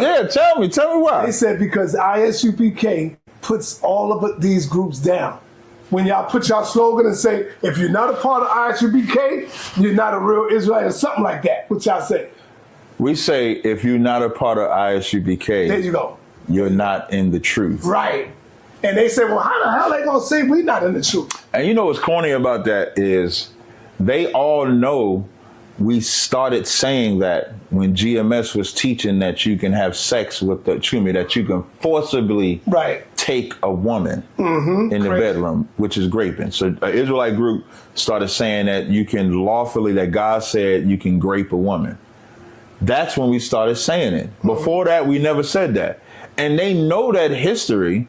So I don't know why they and this is why we don't like affiliating, because that's too emotional. That's the emotion we talking about. So you so emotional where you've heard us say that. And then I've invited Israelites to come and sit with us.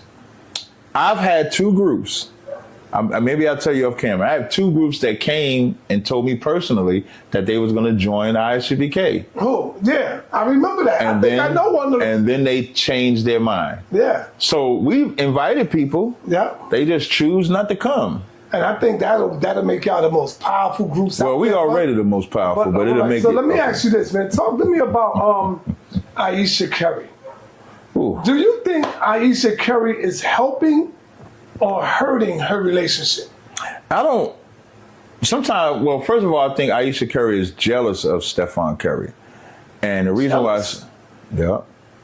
I think she's jealous of her husband. When I hear her say she thought she would have the career that Steph has, that lets me know that she's jealous of what Steph is doing. Because it wasn't by force. They was together in high school. But what does she do? What is her profession?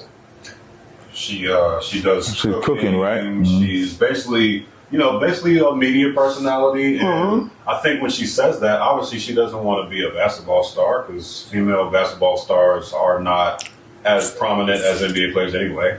Right. I think she wanted that same kind of clout, that same kind of professional reputation. He's the face of the NBA, for all intents and purposes. Yeah. Even LeBron's time is ending. Steph has put forward. Steph is put forward. And he's crispy clean too. Right. He's what Kobe was before the scandal. He is clean in every way. Clean. So I think that's what they're going for. I think that's what the aim here for Aisha is, to continue to find ways, from what I've seen, to put herself forward. And it's obviously in direct conflict with how they want to depict that relationship. Typically, when somebody's as prominent as Stephen is in NBA, they're typically their wife doesn't say anything. Yeah, that's why I said Savannah James. She's the GOAT wife right now. Back to Aisha. They have every right to speak their mind. I want to be clear about that from my perspective. But I think that obviously she's crossed a line that wives typically don't cross in professional athletics, and as well as just celebrity in America in general. We don't see wives of very famous, very powerful men speak up that way. And you know, it's crazy because and Steph Curry is a good dude. He's impeccable. He's infallible from an NBA position. There's no scandal, nothing. This, and the crazy part, this is the only scandal he got, and his wife did it to him. And the reason why I say, what does his wife do though? These things that she's saying that she didn't really want kids.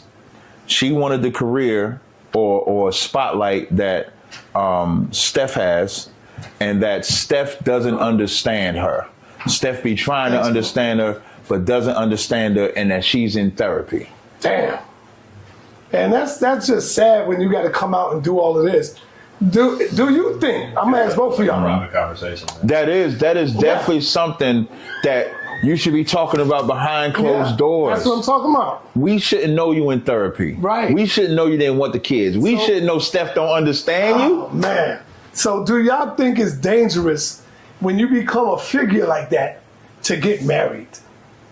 No, I don't think marriage is the central issue here. I think you have to know for one thing. What I mean by that is, you know, when you get that divorce, now you gotta split up your money. Right. Look at how much money Michael gave his wife. Yeah, we get That's what I'm talking about. what happens at the end and what the potential outcome is, but they were in love before this happened, right? They were dating, they were together, they were committed for life before this happened. He was always religious. He was always very straight up and down about, I'm dating this person seriously, I'm going to end up marrying this person. None of that changed. What changed was fame. Fame is a very highly unnatural state for people to live in. Even people who have just a little bit of taste of it. I get recognized on the street. I'm still not comfortable with it. Like, there's nothing normal about people knowing, that many people knowing who you are, and thinking they see you in person and they think they know you, and they think they can interact. And have a right to your private space. Exactly. Your private It warps your brain. And for people who are already ambitious, both of them are clearly very ambitious. Steph is a nice person, but business-wise, he is a monster. He is in everything. He's making money everywhere. Like, he might be catching LeBron in billionaire status at some point. He is making so much money in so many avenues, but he's just very polite on the outside, but he's a very hungry, ambitious person, and so is his wife. But she's speaking up about it in ways that make it very clear that fame was not something she was prepared to handle, and especially the fame of somebody else. And, you know, to add, I think, because I remember when she's done this before, and I think the attention she gets from that is what she likes to get too. I think so. There was a video where a man with a shirtless man came out on the show, and she faked like she taking her ring off. And to her, it's a joke, but it's not something you can do. She got backlash for it. Then she said, I want to get attention for men too. I want men to get my DMs too. Yeah, I remember that. This is what she's saying. That's crazy. As a married woman to this man. And then she says this, it's jealousy, it's horrible. Wife is not knowing, you know, what you have. It's like invaluable. And then because she's doing it on a public platform, now it opens up the public conversations, which is why you make the statement, should you get married? But what I hear mainly, this is why we dog women. Because when you get a good woman and you give a woman everything, you give a woman the earth, she wants the moon. You give her the moon too, she wants the sun. You give her the sun too, she wants the universe. It's like the more you give, the more she'll require. And then you see this is why I be fucking these hoes. This is why I be doing this. This is why I get with this. And then I'm going to get Aisha Curry because everybody looks at Steph as doing everything perfect. So a man will say, why do good if even the good one or the so-called good one going to do me bad? That's this position you win, which goes back into why men won't do that. LeBron doesn't say the things that I'm pretty sure there's all entertainers, there's dozens of things that they want to say, but they know the position they're in, they can't say that. Exactly. And she's supposed to be in a position where she's in. If she don't know it, she should know now she's in a position where she can't say that, even if you feel that. Yeah. Because the other side is, what if the kids hear that? What if the kids hear, I didn't really want these kids? Damn, mama, you didn't want me? No, and they will hear. Right. There's no world in which they can't hear. Right. And you know where they're going to hear it from? The other kids when they go to school. Right. Their friends are going to say, and you know, kids is brutal. Kids are, they'll be like, and they're straightforward. Right. They'll be like, man, your mama didn't even want you. That's going to follow forever, bro. Yeah, your mama didn't even want you to be born. And you expect kids to have a mature enough mind to understand, I was just talking, you don't understand the context. They don't understand that. Forget the marriage. You know, it's going to impact those kids. Yeah, you know how unconscious kids are? A sidebar, I was listening to this interview with Will Smith talk about his daughter. Will Smith is a horrible fucking father. You think so, man? Look at his kids. Before I tell this story, just look at, you see his son? Yeah. Son gay, daughter lesbian. Horrible. Is his son gay, or does he dress in ways that would be considered effeminate? I ain't seen him have sex. Right, so but from now, you see his clothes. Now I ain't never seen. Listen, I ain't never seen any man have sex with my own two eyes with another man. Right. I'm judging it based on how you conduct yourself. I retract the lesbian part. I'm not 100% sure about that either on the daughter. But the boy, weirdo. You see his conversation with Travis Scott? He said a lot of strange things. So we agree with that. He's a horrible father. But why you can't do that. That is a leap. Like having kids act a certain way does not make you a horrible father. Yeah, so, you can't do that. They got their own mind now. For why he said he goes on tour. His daughter had that song, "Whip My Hair, Whip My Hair, Whip My Hair, Whip My Hair." This how she got the bald head. She performs. This is Will Smith telling the story. Mm-hmm. She performs. He does the performance. Performance is over. She says, Willow comes to him and says, "Okay, Daddy, I'm ready to go home." Right? And he's like, "No, we promised Mr. Jay-Z we're doing a 30, tour, so we gotta, go and do another tour." She's like, "But I'm done, Daddy. I'm done." And he was like, "No, I know you're done today, but you gotta keep going." They go to bed, wake up, all her head shaved off. Mm. And you know what he said was? He said, and what I thought to myself was, this is it. This is what we should do. He didn't say it was anything wrong with it. He didn't say he disciplined her. His daughter just shaved her head off because she didn't want to perform. Would y'all have allowed that as a father? Of course not. Not me. That's what I'm saying. Would I have allowed? If my daughter was begging me to go home, would you have thought that it was an inspiration? Because that's what he said. He said it was an inspiration. I think women are far too often scrutinized on how they choose to present themselves to the world, much more so than men are. And I'll say that if my daughter chose to by herself with no consultation with her parents, shave all her hair off, I don't think women that without hair or women who are bald are. No, why did she shave? But she shaved her hair off because she didn't want to do the tour. That's a childish tantrum. Children. I'm not saying it's not. I agree. That's a normal thing. I agree.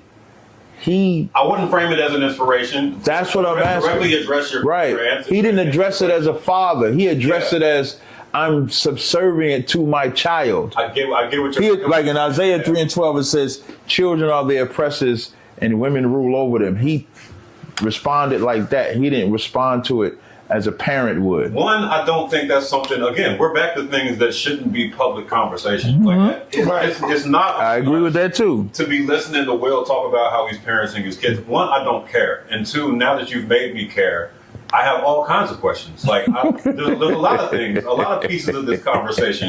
Kids shouldn't be on tour in the first place. Like, there's so many things. That's a whole nother thing. That shouldn't be happening. Right. So I agree. Flaws in how we even got to this point where she had to shave her hair off because she didn't want to go on tour. That 100% damn near of people can't relate to. Nobody knows the pressures of being a professional musician, being on tour in the first place, right? Having contractual obligations that you don't want to live up to, and then your dad is pushing you to do it.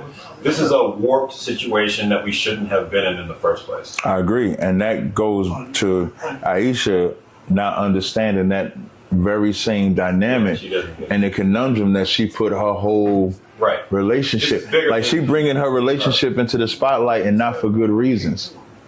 And that's the unfortunate, sad part that we have with that. I agree. I agree. I agree that bringing your personal relationship into the public spotlight, especially when you have this platform and this many people are going to see it, the blowback is going to have on your partner, on your kids. I think it was deeply irresponsible. At best, it was deeply irresponsible. All right. What else you got, Si? I'm gonna need to wrap this up in a second. Okay. Why is Cardi B being celebrated for being pregnant while still being legally married? Yo, Cardi B is. You don't like Cardi? It's crazy. So I haven't heard the whole out. Well, I heard most of it. Her album is fire. I like the Spanish song that she got. That's actually the only song I like. I didn't hear none of it. I heard it was fire. But Cardi B is, boy, she got the hoes out here like they winning. That's a horrible mother too. You said she got them out here doing She what? got the hoes out here thinking they winning. And that's a horrible mother too. What do you think about her and Nicki Minaj's beef, ongoing beef? You know the last thing Nicki Minaj told her? Talked about her kid, right? Yeah, called her kid a monkey. Yeah. Said your kid is a damn monkey, and her child is only 7 years old. Nicki's a child, bro. Why is you doing that to a 7-year-old child, man? It was Nicki in her 40s. She's a child. Yeah, Nicki. So when while she pregnant. got a whole, I think 5-month-old or something. That mean, you know, Stefan, they doing threesome. They doing the same thing her and Offset was doing. So if you're gonna do the same, like Sierra and Wilson, right? Sarah's with Future, realized she don't want to be with a guy like Future. She actually went and got with a total opposite. So you can say, man, Sierra, she learned her lesson. She went and got with this square ass Russell Wilson and shit like that. Cardi say, I'm leaving him because he cheating on me. And went and got with another man, and now the same type of man, and then wants to convince us that she's okay with the cheating ways. It's crazy. So let me ask you these 3 questions from Elder Yara. Okay. These are questions from Elder Yara. Okay, and these will be the last 3, and then we'll head up out. No, I got a phone call to make because he wanted to ask you a question too. Okay, so do 2 questions in the phone from Yara? Yeah, so instead of give me 3, give me 2. Okay. And then 1 question. Was Charlie Kirk assassinated? Was Charlie Kirk assassination a setup to start a race war? Do you think? No. Okay. Are Israelites better prepared to survive a race war in America? ISUPK is. No, you're not, man. No, you was out your mind. Let me tell you something. Well, we have each zone. We have escape plans. We have fallout plans. We have food plans. Like ISUPK is prepared. Like in New York, New Jersey, if something goes down, we know who to call. We know where to go. We know so we have that in place. So ISUPK prepared. If y'all want to get prepared, you know what you got to do. Get up in this school. Hello? Say cool. What up, brother? Hi, sa.neter. Come on, I got Captain Tazaryach here. He waiting on your question. Remember, you said call you. Here you go. Oh, yes. I'm in a store at the moment, but let me just step out in a minute so that I can be able to ask my questions. Yeah, you should have kept that on for this one. Trust me. Yeah, but... So, it's not live, is it? Nah, we're not live. Okay. But I just have a couple of questions. I understand Captain Tazaryach. I know his ideology. I know what he believes, and personally, I have no problem with him. Anybody can believe whatever they like. Facts. But I just have the first question I have for him is: can he distinguish between empirical fact and faith? Like, my faith is different from empirical fact. Does he know the difference between empirical facts and faith and beliefs? What's empirical facts? That's what I'm asking you. Do you know the difference between empirical facts, beliefs, and faith? Yeah, that's all the same to me, unless it's math. Okay, it's all the same to you. Okay, that's where the problem, because empirical fact is different from... Give me an example of the empirical facts. An example is this. Muslims believe that Muhammad sat on a horse and went to heaven. No, I'm asking you to give me empirical facts. Can I finish? You said you want to know the difference. So when Muslims say that Muhammad sat on a horse and went to heaven, and we say, can you demonstrate that to be facts? And there is no facts to show that a human being can sit on a horse and go to heaven. So do you see the difference between empirical facts? No, because you're not showing. I didn't ask you to show me that faith. That's why I cut you off. Listening is an art. I said, give me an example of empirical fact. I didn't ask you to give me an example of some Muslim on some donkey. So can you give me an example of empirical fact? Thank you. Okay, if I will give you another example. Empirical fact, water boils at 100 degrees or 60 degrees, and we can demonstrate that by boiling the actual water to show that water boils at this degree. Anybody can verify it. Okay, so I get that part. So now that wouldn't be belief, because that's just boiling. Let me finish. I'm finishing my sentence. Okay, I thought. Now didn't he pause? Did he just pause? Hold on. One second. Hey, one second. If you pause, and I asked sa.neter if you pause, just say if you're still talking, because don't make it seem like I interrupted you when you say let me finish. You paused, and so I thought you was done. So you can finish, go ahead. but you can finish, but don't make it seem like I was interrupting you. All right. An empirical fact is something that can be verified by a third party, whether the person believes it or not. If I said 1 + 1 is 2, I agree with that. Believe in math or not, I agree with that. 1 + 1 and make it 2. It's the same in China. It's the same in Africa. It's the same in Europe. Yeah. Something that anybody can verify without belief. Right, but I agree with that. Like when you talk about, that's why I said with math, even that science that you said with the boiling the water, I can agree with that. So there's some things that are facts like that, especially when you talk about numbers. But when you talk about, but you have to give me something different. I'm assuming you're saying my belief in the Bible is not fact, right? I never said that yet. I said listening is an art. I said I'm assuming. I didn't say that's what you're saying. I said I'm assuming. Yeah, I will leave you with your assumption. I didn't say that yet. But can you clarify? Can we get to a point? I'm saying that there's no difference. I want you to answer a question without trying to imply my motive. Forget about my motive and just deal with the question. What's the question? The question is there a difference between empirical fact and beliefs? I answered your question directly. I said outside of math, I would say they're both the same thing. I answered, that's the first thing I said when you asked the question. So don't say I didn't answer the question. That is the very first, when sa.neter plays this tape back, you're going to see that's the very first thing I said. I answered it directly. Okay. So for you, the only empirical fact there is math. Yeah, like even that, the numbers of the boiling water, that's math to me. That's when it gets to that heating level, that's it. So I'm asking you if you can be more succinct with where you're trying to go. Like if I was to use the Bible, for example, right? Empirical, what's the word to use? Empirical facts. Mm-hmm. So if I use the Bible as an example of empirical facts, the Bible says that there's mountains on the ocean floor in the book of Job. There was no way that he could know that empirical fact when Job wrote it, because nobody had dived down to the bottom of the ocean floor.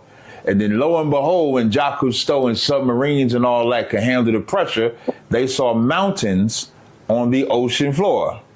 So now that's something that they was able to see in our age, in the 1900s, and something that the Bible wrote about thousands of years ago, both empirical facts. So can you give me something more specific as to what you're talking about?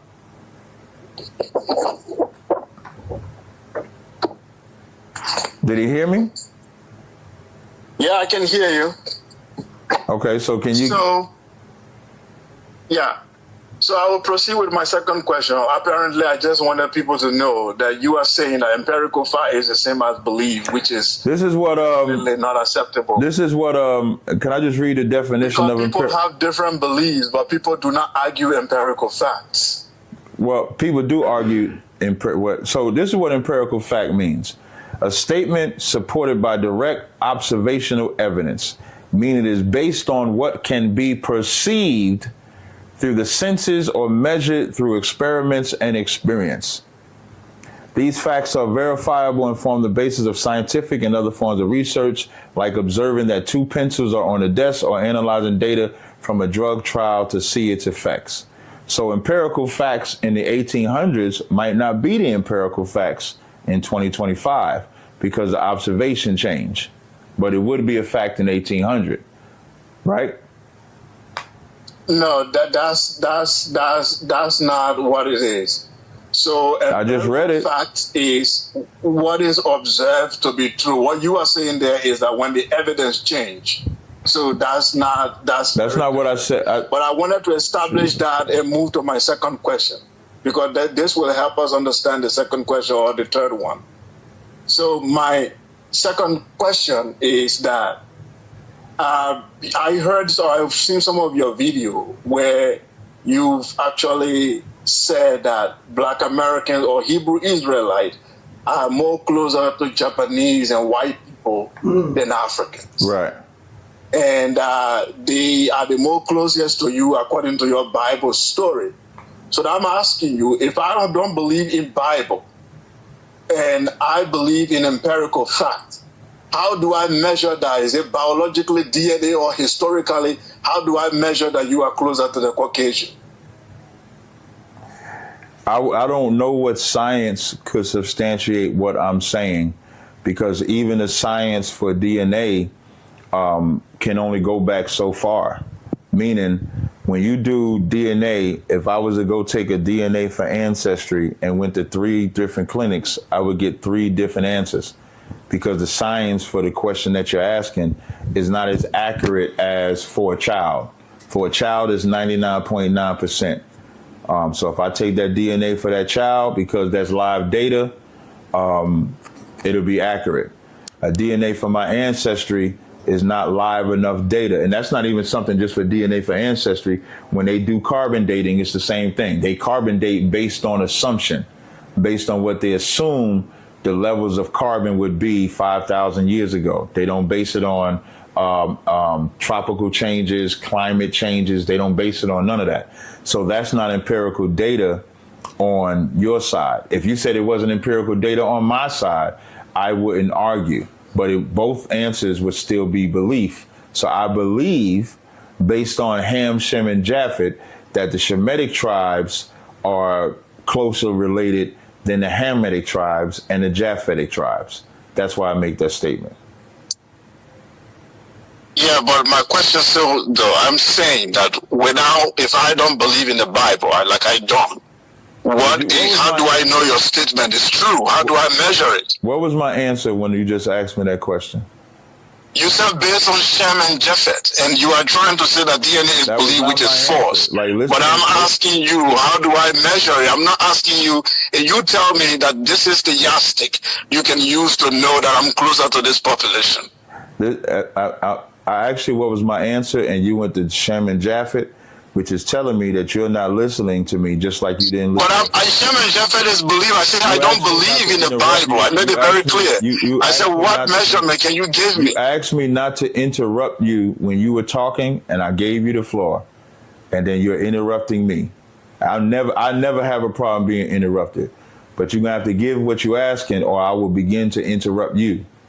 So now, when you first asked me that question, I said, there is no scientific answer I can give you to substantiate that position. And then I went to explain that the DNA for Ancestry is not accurate. If you was to go to 3 different clinics, you would get 3 different answers. Do you remember me saying that? Yes or no? I heard you say that. I'm not arguing that. Okay, but that is my argument. You're asking me, what I'm essentially telling you is that I don't have a scientific answer that I can give you, because the science that they say is for your Ancestry is not accurate for me by myself. So there's no scientific answer. When I go get my DNA test, if I go to Ancestry.com, if I go to 23andMe to get my Ancestry, both of them are going to give me 2 different answers, and it's just a guess. So even in the science is not an answer that I can give you. I can only give you an answer from the Bible.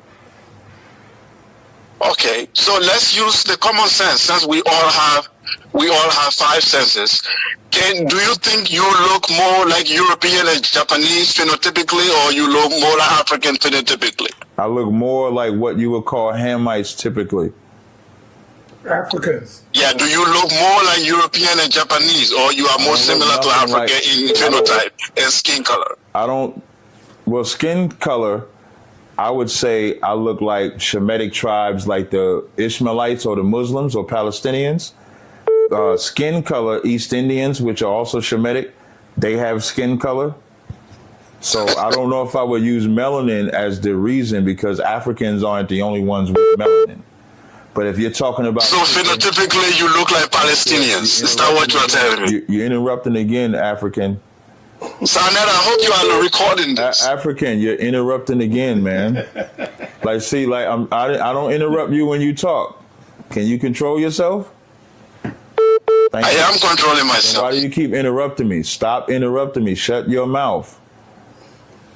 Thank you. Okay, I will listen. I will shut my mouth. That's rude, but I will listen. You don't have to talk no more because you said you're going to shut your mouth. Appreciate it. So. No, I said I will listen. I didn't say I will shut my mouth. Talking about kinky, you said you will not shut your mouth?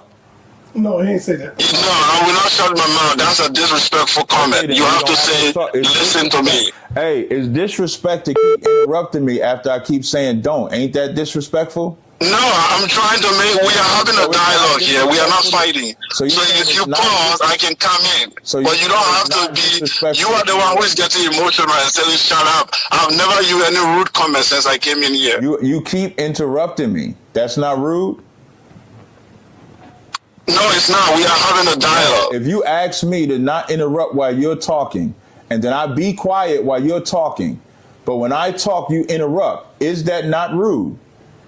You ask Go ahead. No, it's not rude from my perspective. It's not. It is extremely rude and ignorant, and I have every right to tell you to shut your mouth because I tried to tell you to stop interrupting me politely, and you won't stop. No, you are baiting me. You are trying to turn me emotional, but I will not be. I'm just trying to have the conversation. It's very simple. Here's what we do. We'll reset. I know what you're doing. It's a game. You think you can use those words to emotionally arouse me, but it will not work for me. Here's what we go ahead and speak, and I will speak. Here's what we can do. We're going to reset the clock. Don't interrupt me again. I will not interrupt you. Fair enough? Go ahead. I'm asking you if you agree to the terms, though. I won't interrupt you. I agree to the terms, but you cannot talk for longer and then. No, I can talk however you. You can talk however you want. The rules are: I don't interrupt you. You don't interrupt me. So now. Okay, let's time the discussion then. No, I'm not timing anything because I don't even have a lot of time. You're wasting time. We agree to those rules. Thank you. So when you're talking about skin complexion. A lot of nations have skin complexion. The white man don't. When you're talking about hair texture doesn't make you the same people. A nose doesn't make you the same people. A mouth doesn't make you the same people. Who your father is makes you the same people. That's our biblical lens. So when you ask a question about do we look phenotypically like this place, we don't do lookership. So the seed of your father is how we determine it, and we come from Shem. Africans come from Ham. That's why we're not connected to you. Okay.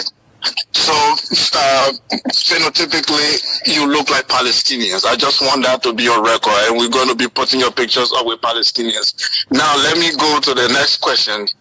I know you believe in the Bible. The Hebrew scriptures. My question to you tonight is, do you have a copy of any original text that dates back to the authors, the what is called autograph? If you believe Moses wrote the books of Moses, if you believe any of those prophets wrote those books, do you have any original copy that dates back to the authors of those books? As far as before I answer that question, you didn't listen. As I said, listening is an art. I said we don't go by lookership, what you look like. We go by who your father is. So when you responded by saying, I look like a Palestinian, that's you ignorantly not listening. To answer your question about the Moses part, as far as I know, the oldest records, besides the Dead Sea Scrolls, might be a few records dating back to King David's time. The oldest archaeology, which I have the book, is called Mount Sinai Photograph, where you can actually see the Hebrew writings on the bottom of Mount Sinai. You can actually see the tombs written also on the bottom, but that wouldn't be a book. But the oldest writings that I know of is during King David's time. All right. So first on the Palestinian issue, that came from you. It was you yourself. People can roll back this tape if you have it. Listen. You actually said you look more like the Palestinians before you added those other, you qualify your answers. Now with the book, it's obvious, like you said, that there is none of your book date back to the original authors. You mentioned Mount Sinai, we know the date, it doesn't date back to Moses. None of those books date back to the original authors, each of them. So my question is, how do you know that they came from God, and how do you know they are the original one that were given? Hey, one more. I won't let the Palestinian thing go. What I said about the Palestinians, I said they have melanin. And then I said the East Indians have melanin. I didn't say we look like them at all. Listening is an art. So the very beginning of this conversation is another reason why we can believe this Bible. When you asked about the term, the empirical, I might be saying the word wrong, I apologize. I did say it right, empirical fact.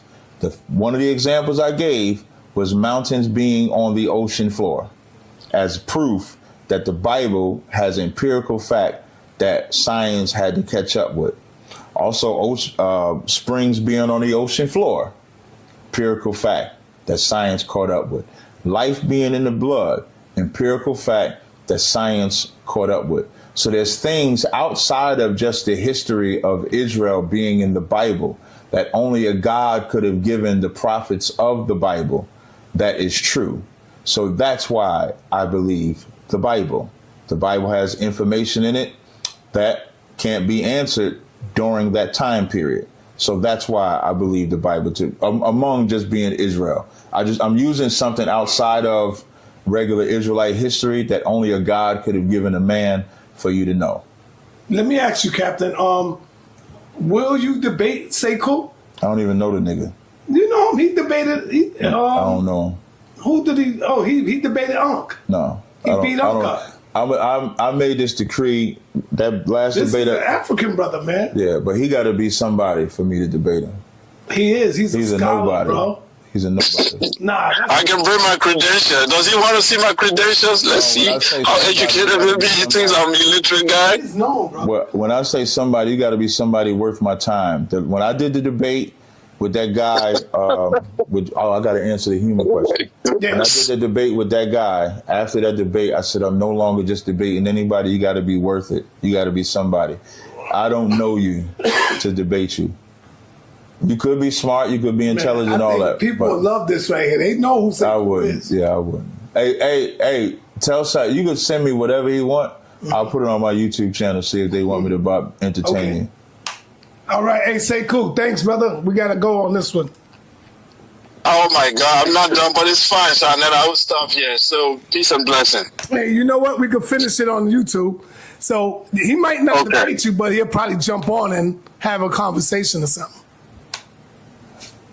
Yeah, for me, I prefer dialogue and conversation. Yeah, dialogue. He said he doesn't know me. He had a debate with one of my teachers. What's it called? Shakara. And I said that he won the debate. Shakara. He said you won the debate. Yeah. Who? I told him he won the debate. That's how objective I am. What name he said? With Shakara. He had a debate with Shaka, not Shakara, Shaka Amos. Oh. You said Shaka your teacher? I definitely had debate. Yeah, Shaka Amos. Yeah, I consider him my teacher in Kemetic history. Yeah, no problem. I thought you would say Jabari first. Yeah, he trash like you trash. If you later say cool, and we're going to set up a discussion with you and the brother. He lying. I want to have a sit down with him. I don't have a problem with that. He lying to you. Don't run from Sekou, brother. He's a problem. Okay, all right, peace. Sekou. He couldn't even have simple listening comprehension. No, he's a problem. I was refraining from saying anything because I didn't want to be part of it. Right. And keep it sterile. But that man don't listen at all. Yeah. At all. Like I was completely impartial. I don't know that man from anybody else. But every point he was making about him not listening was accurate. Mm-hmm. He answered every question directly first. He could disagree with it. Gave more context. Right. Like there's simple rules to having a conversation, and people like that are not here to actually get answers to their questions. They come in thinking that they're right, and they want to pin you to the wall. And I think that's an irresponsible way of having an intellectual debate. You have to come in knowing that someone else might say something that teaches you something. He was not open to anything that Capt was saying. So, Captain, last and final question. Right. I'm going to give you the opportunity right now to redeem yourself because the Christians are going off on you, man. They going in on you hard body. But what? They heard you They heard this Christian brother ask you a question. He said, it ended up being like, is Captain Tawar above you? Yeah, Captain Tawar. All right, you said Captain Tawar is more human than you because he outranks you. What do you mean by more human than you, brother? So, like, you'll hear General Hyman say, Commander General Han is better than me. Mm-hmm. Like, you'll hear me say that. You and I have had these conversations before. Better than you in what, though? I'm about to explain. Okay. The thing about this, the conversation that we're talking about, we're talking about rank in the body of the Most High, rank in the school. We're not talking about what I do for Carl Gas. Nobody's better than me at Carl Gas. I'm a better human than everybody at Carl Gas. It's my business, I run it. I'm a better father, kids, than to them that are your masters. Servants are humans, masters are humans. But the master is better than the servant. That's why he's the master, and that's why you have a servant. That's the context. But you said more human. More human is the same. See, I think you used the wrong word when you say. I use the word on purpose. I think not if it means something different to him. I think that's what you're saying. Right, Yeah, but I'm telling you, to everybody in the world, it would mean it's crazy to say someone is more human than you because they rank higher than you. I would say he's more powerful in the organization. Is Michael Jordan than me. More human than? He's not more human than me because he got more money than me. No. Is Michael Jordan? No. Is Michael Jordan more human than Kiki Vandeweghe? No. Yes, he is. Nah, you can't say that, bro. Yes, he is. You can say Michael Jordan is a greater basketball player than Kiki Vandeweghe. The reason why I'm saying that is because that's the context of what I'm talking about. Kiki Vandeweghe, white. Kiki Vandeweghe ain't gonna get profiled. Kiki Vandeweghe. That's not true, brother. Shit, white people get profiled. White people still. But I know what you're saying. The majority of white people don't. But white people still do. Chris Rock You know what you got to look at, Captain? Yeah. Go and look at them cop programs and watch how they be dogging them white people. No, you ain't getting the point that I'm saying. The point that I'm saying, when I say Michael Jordan is a better human than Kiki Vandeweghe, it's in the context of playing basketball. Nobody said you fly in the air until who? Air Jordan. He's a better human. That's all I'm talking about, man. And using the word human and people being all in an uproar about it is how I know I use the right word. Yeah. I'm saying it to be controversial. I'm saying it to make a point.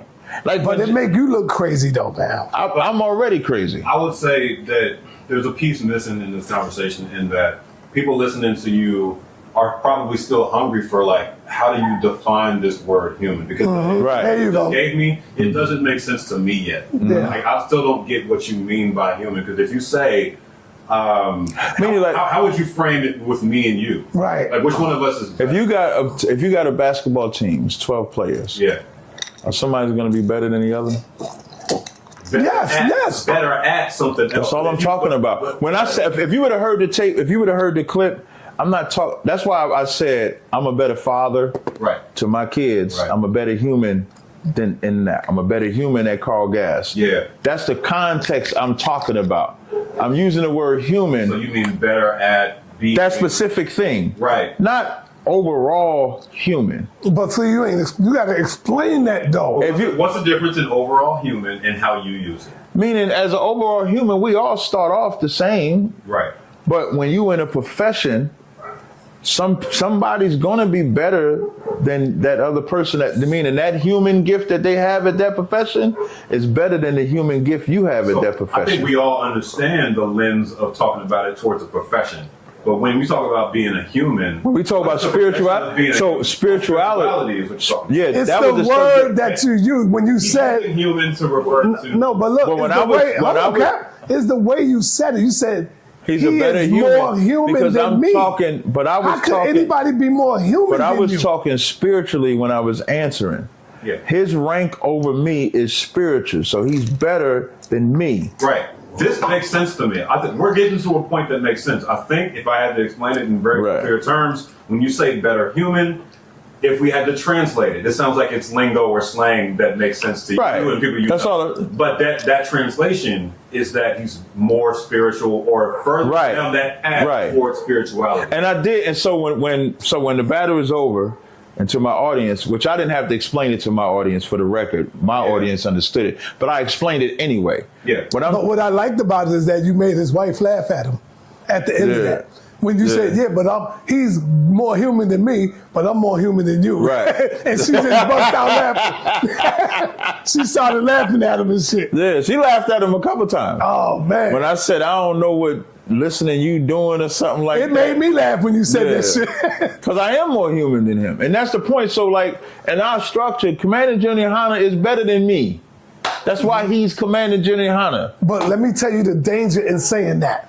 When you say, because he outranks me, he is more human than me. What are you saying to your family?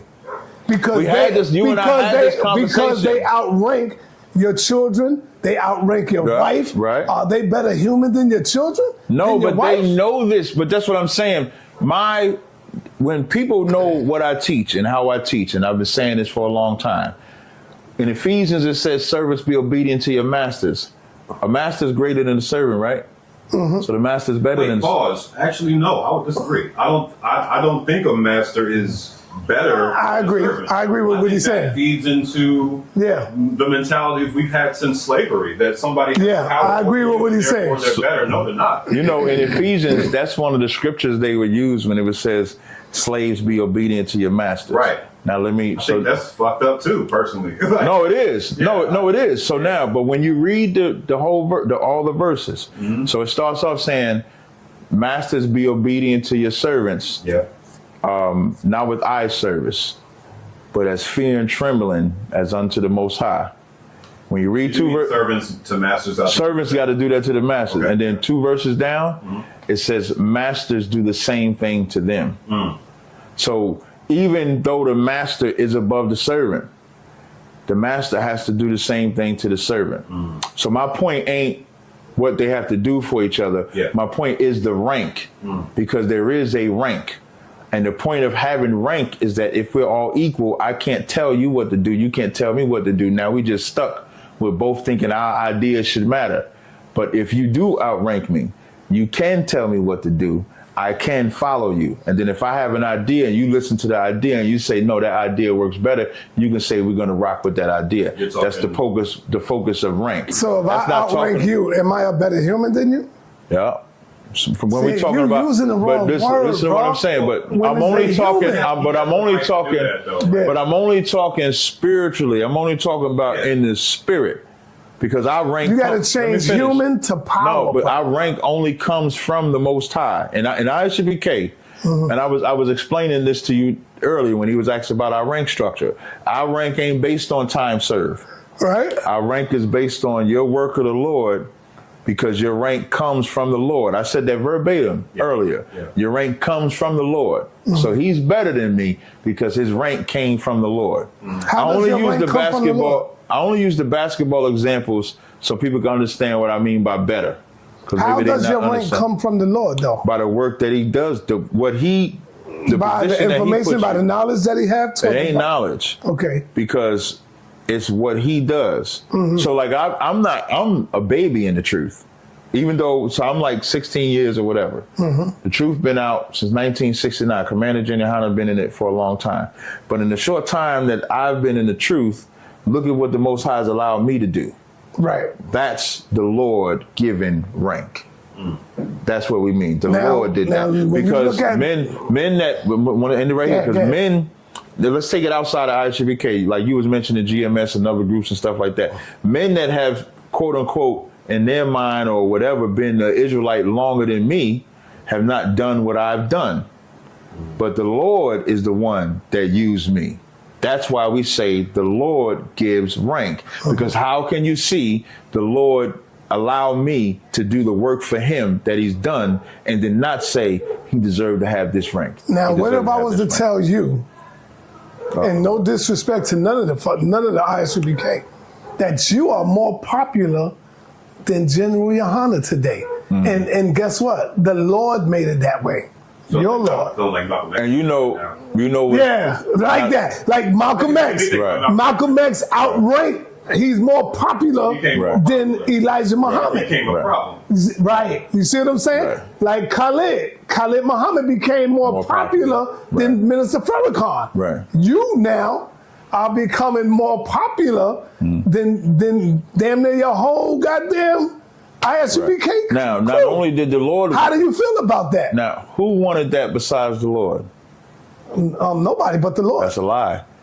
Not only did the Lord want that, Go ahead. but Commander Jenny Hanna want that. Oh, okay. General Muhammad. He wants you to be better. We don't care. The beautiful thing I love, and I'm glad you mentioned Malcolm. Yeah, that was right? a good. I'm glad good you piece mentioned there. That was Khaled, good. right? Mm-hmm.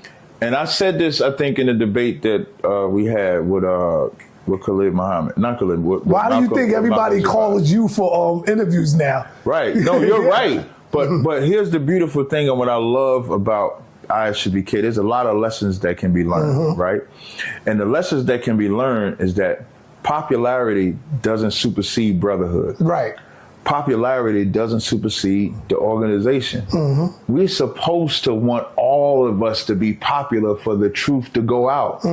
So why would Commander Jenny Hanna say, "No, Cap, don't do that interview.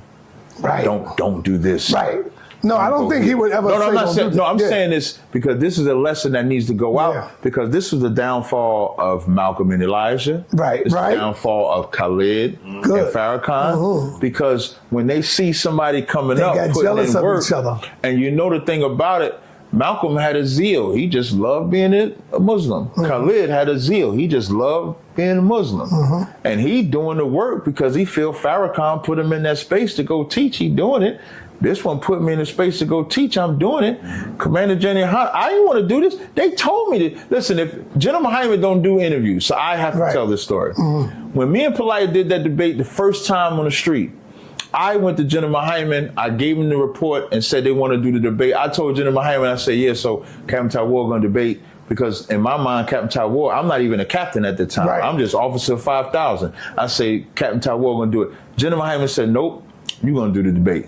General Muhammad said, nope, you gonna go here. General Muhammad said, nope, you gonna go here. General Muhammad said, nope, you go do it. Me and Commander Jenny Hanna come out and talk all the time. Commander Jenny Hanna said, look at the world famous. What's going on, Cap? World famous. That's how we talk. You world famous. You Mr. World famous. I don't even know if I can get a phone call. I don't even know if I can talk to you. I don't even know if I can do it. But that's brotherhood right there, That's man. my point. That's what I love about y'all. And that's why I say it's from the Lord. So when you say the Lord did it, not only did the Lord do it, Commander Jenny Hanna know the Lord do it because they wanted me to be in that position. And the lesson that everybody's supposed to see is that in ISUPK, we want everybody to be great. So you Jesus now. Man, shut your This nigga always gotta go left. You Yahweh shot now. Gotta go left. You Yahweh shot, brother. That shit up out of here, man. Get out of here. General Yahweh is the father, and you Yahweh shot now. All I want is for everybody to understand this, man. Like, brotherhood is the ultimate weapon. Yes. In this whole entire thing. Popularity. When I get around my school, I'm captain of 13,000 Tazaryach. I'm a cog in the machine. Right. To the outside world, I'm Captain Tazaryach, that debate that was sent by them. Right. You notice, and then it's different lanes. When we go to Haiti and stuff like that, it's Yatazar and Kapash. That's their lane. That's their lane. If it's the garden and stuff, that's down in Texas. That's Katazar Developing. That's his lane. That's the brother that made that for you. Yatazar, yep. He the I one like that that made brother, that. man. Yeah. He fired, you know what I'm saying? man. In Chicago, in the Midwest, we got Captain Maraquad. That's his lane. In California, we got Gaddarhar. That's his lane. So there's a lane that all of us are in. And you know what? I can't go into Captain Maraquad's lane. Everybody I don't even know how to lane. do it. I don't even know how to do what Captain Maraquad does. I don't even know how to do what Captain Gaddarhar does. But I know how to do what I do. Right. So what I do is I'm great and I go in what I do. And you know what we all want? We want us all to be successful. If I could say one more thing, as popular as people say I am, I have never felt jealousy in the Israelite school of universal practical knowledge. And you know what else I see in you? You don't let it get to your head. At all. I'm the same. You just a goddamn regular soldier. I'm the same cat. That's it. Yeah, that's what's up, man. I'm Skippy, and I was telling him yesterday, because I'm deathly afraid of the Most high. I know. And he ain't gonna have me out there having some wild shit being done to me or nothing like that. I'm scared of him. So I love him to death. And the Bible says the fear of the Lord is the beginning of his love. So I'm afraid of him because I love him. And that's that. So I appreciate y'all rocking with us, man. I'm Captain Tazaryach, BK, under Commander Jenny Hanna. Appreciate Cam coming out here and linking these two brothers up. Yeah. Because, and sa.neter tell you, I try to invite him to everything that I'm being filmed for. That's right. Because this brother don't get enough love and showers or serenaded the way that he should for the 30, 40 some odd years this brother been putting in work. And so I always like to make him be a part of anything Thank you, that brother. I'm doing. So Cam, let the people know where they can find you at. Cam James on YouTube. I am no longer on social media, so that's it. I've been doing my thing for a little while now, and I appreciate each and every one of y'all that gives my work a chance. So Peace, brother. Thank you. Yo, y'all need to go and check out Cam James. His channel is really popping. I love the way he do his news reporting. He did something on Tariq Nasheed on the ADOS, excellent. He did something on Dr. Umar, excellent. So the brother definitely did his thing on that. He came all the way from Atlanta to hang out with the captain, and then they came over to me later on. But yeah, Cam James is definitely up and coming, and he's doing his thing, man, for real. I love it. I love the brother. Information. Anybody would like to come in and add on to the knowledge? I'm here for a minute if y'all want. Oh shit. Damn. It's after 11 o'clock. So if y'all want, y'all can come in right quick. If not, I'll be out. I'll stay to 12 o'clock at least. Another hour.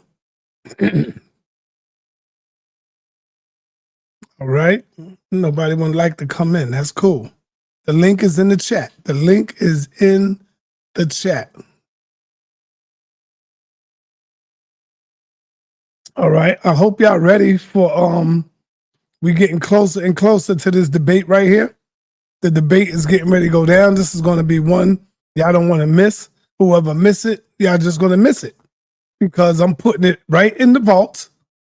I'm putting it right in the vault. I might play it 2 or 3 years later. Yeah, and then when I do decide to play it, it will be still pay-per-view. So y'all could try to wait and think I'm gonna throw it up and all that, but it's not going up. It's gonna be a fiery debate. I'm gonna keep this joint right here in its vault. And if y'all miss this, y'all just gonna miss it, baby. Just gonna miss it. Thank you. The link is in the chat. Thank you, H. Millette. Thank you, Queen. Appreciate that. Get your tickets now. Don't wait till the last minute. Let me see if Inky got something to say. Inky always got something to say.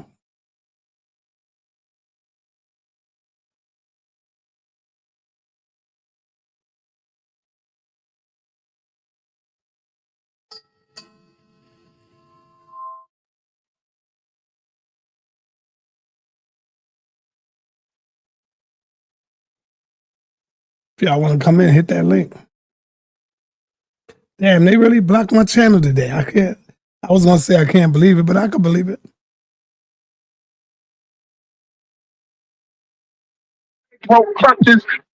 Yo, if you want to come in and say something before I close, hit the link.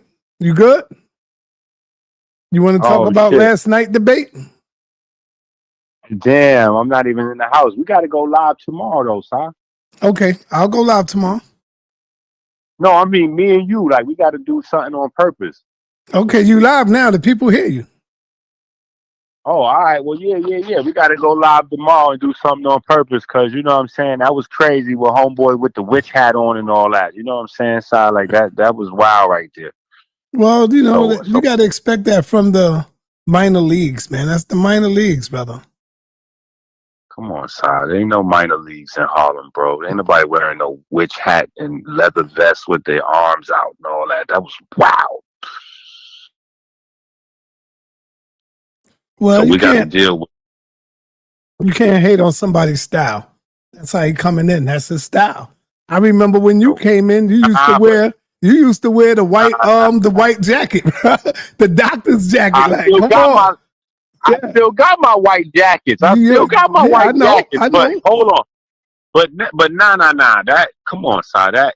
That allows, that gives people the idea like, oh, he must be down with Inky. You know what I'm saying, with the witch hat and all that. Why? You never wore the witch hat? Yeah, but y'all got him on my side. Like, you know what I'm saying? Like, I'm like, hold on, man. I see what you're saying. Yeah. With us, we got to get him together. He got screenshots for his presentation and all that. Like, come on. Yeah, you funny. Yeah, I was like, yo, he got the bathroom curtains up and all that in the video. I was like, nah, bro, he ain't with us, bro. He could get down with us though. I like the brother's energy and all that. What up, Ryan? Hit the link, Ryan. Let me see if definitely could. Let me see if that's the Ryan that I know. Ryan ain't come through in a minute, man. Ryan came in. Marcus, let me finish up out here. I'm outside. Go ahead, brother. Go ahead. Yeah, we're going in tomorrow though. Yep. Ryan came in, beat up Elder Yara, and broke out, man. Yo, that's crazy, right, yo? Ryan came in, beat up Elder Yara. People say Ryan won. Please leave your message for... Okay, that might not be Ryan in the building. Inky has worn many costumes. That's a fact. Yep. Okay, so I'm out of here, y'all. Y'all ain't got nothing to say. Y'all ain't got nothing to come in with. I'm out of here. Peace and black power. Peace and black power. I got to get my green screen behind me, man. We out, y'all.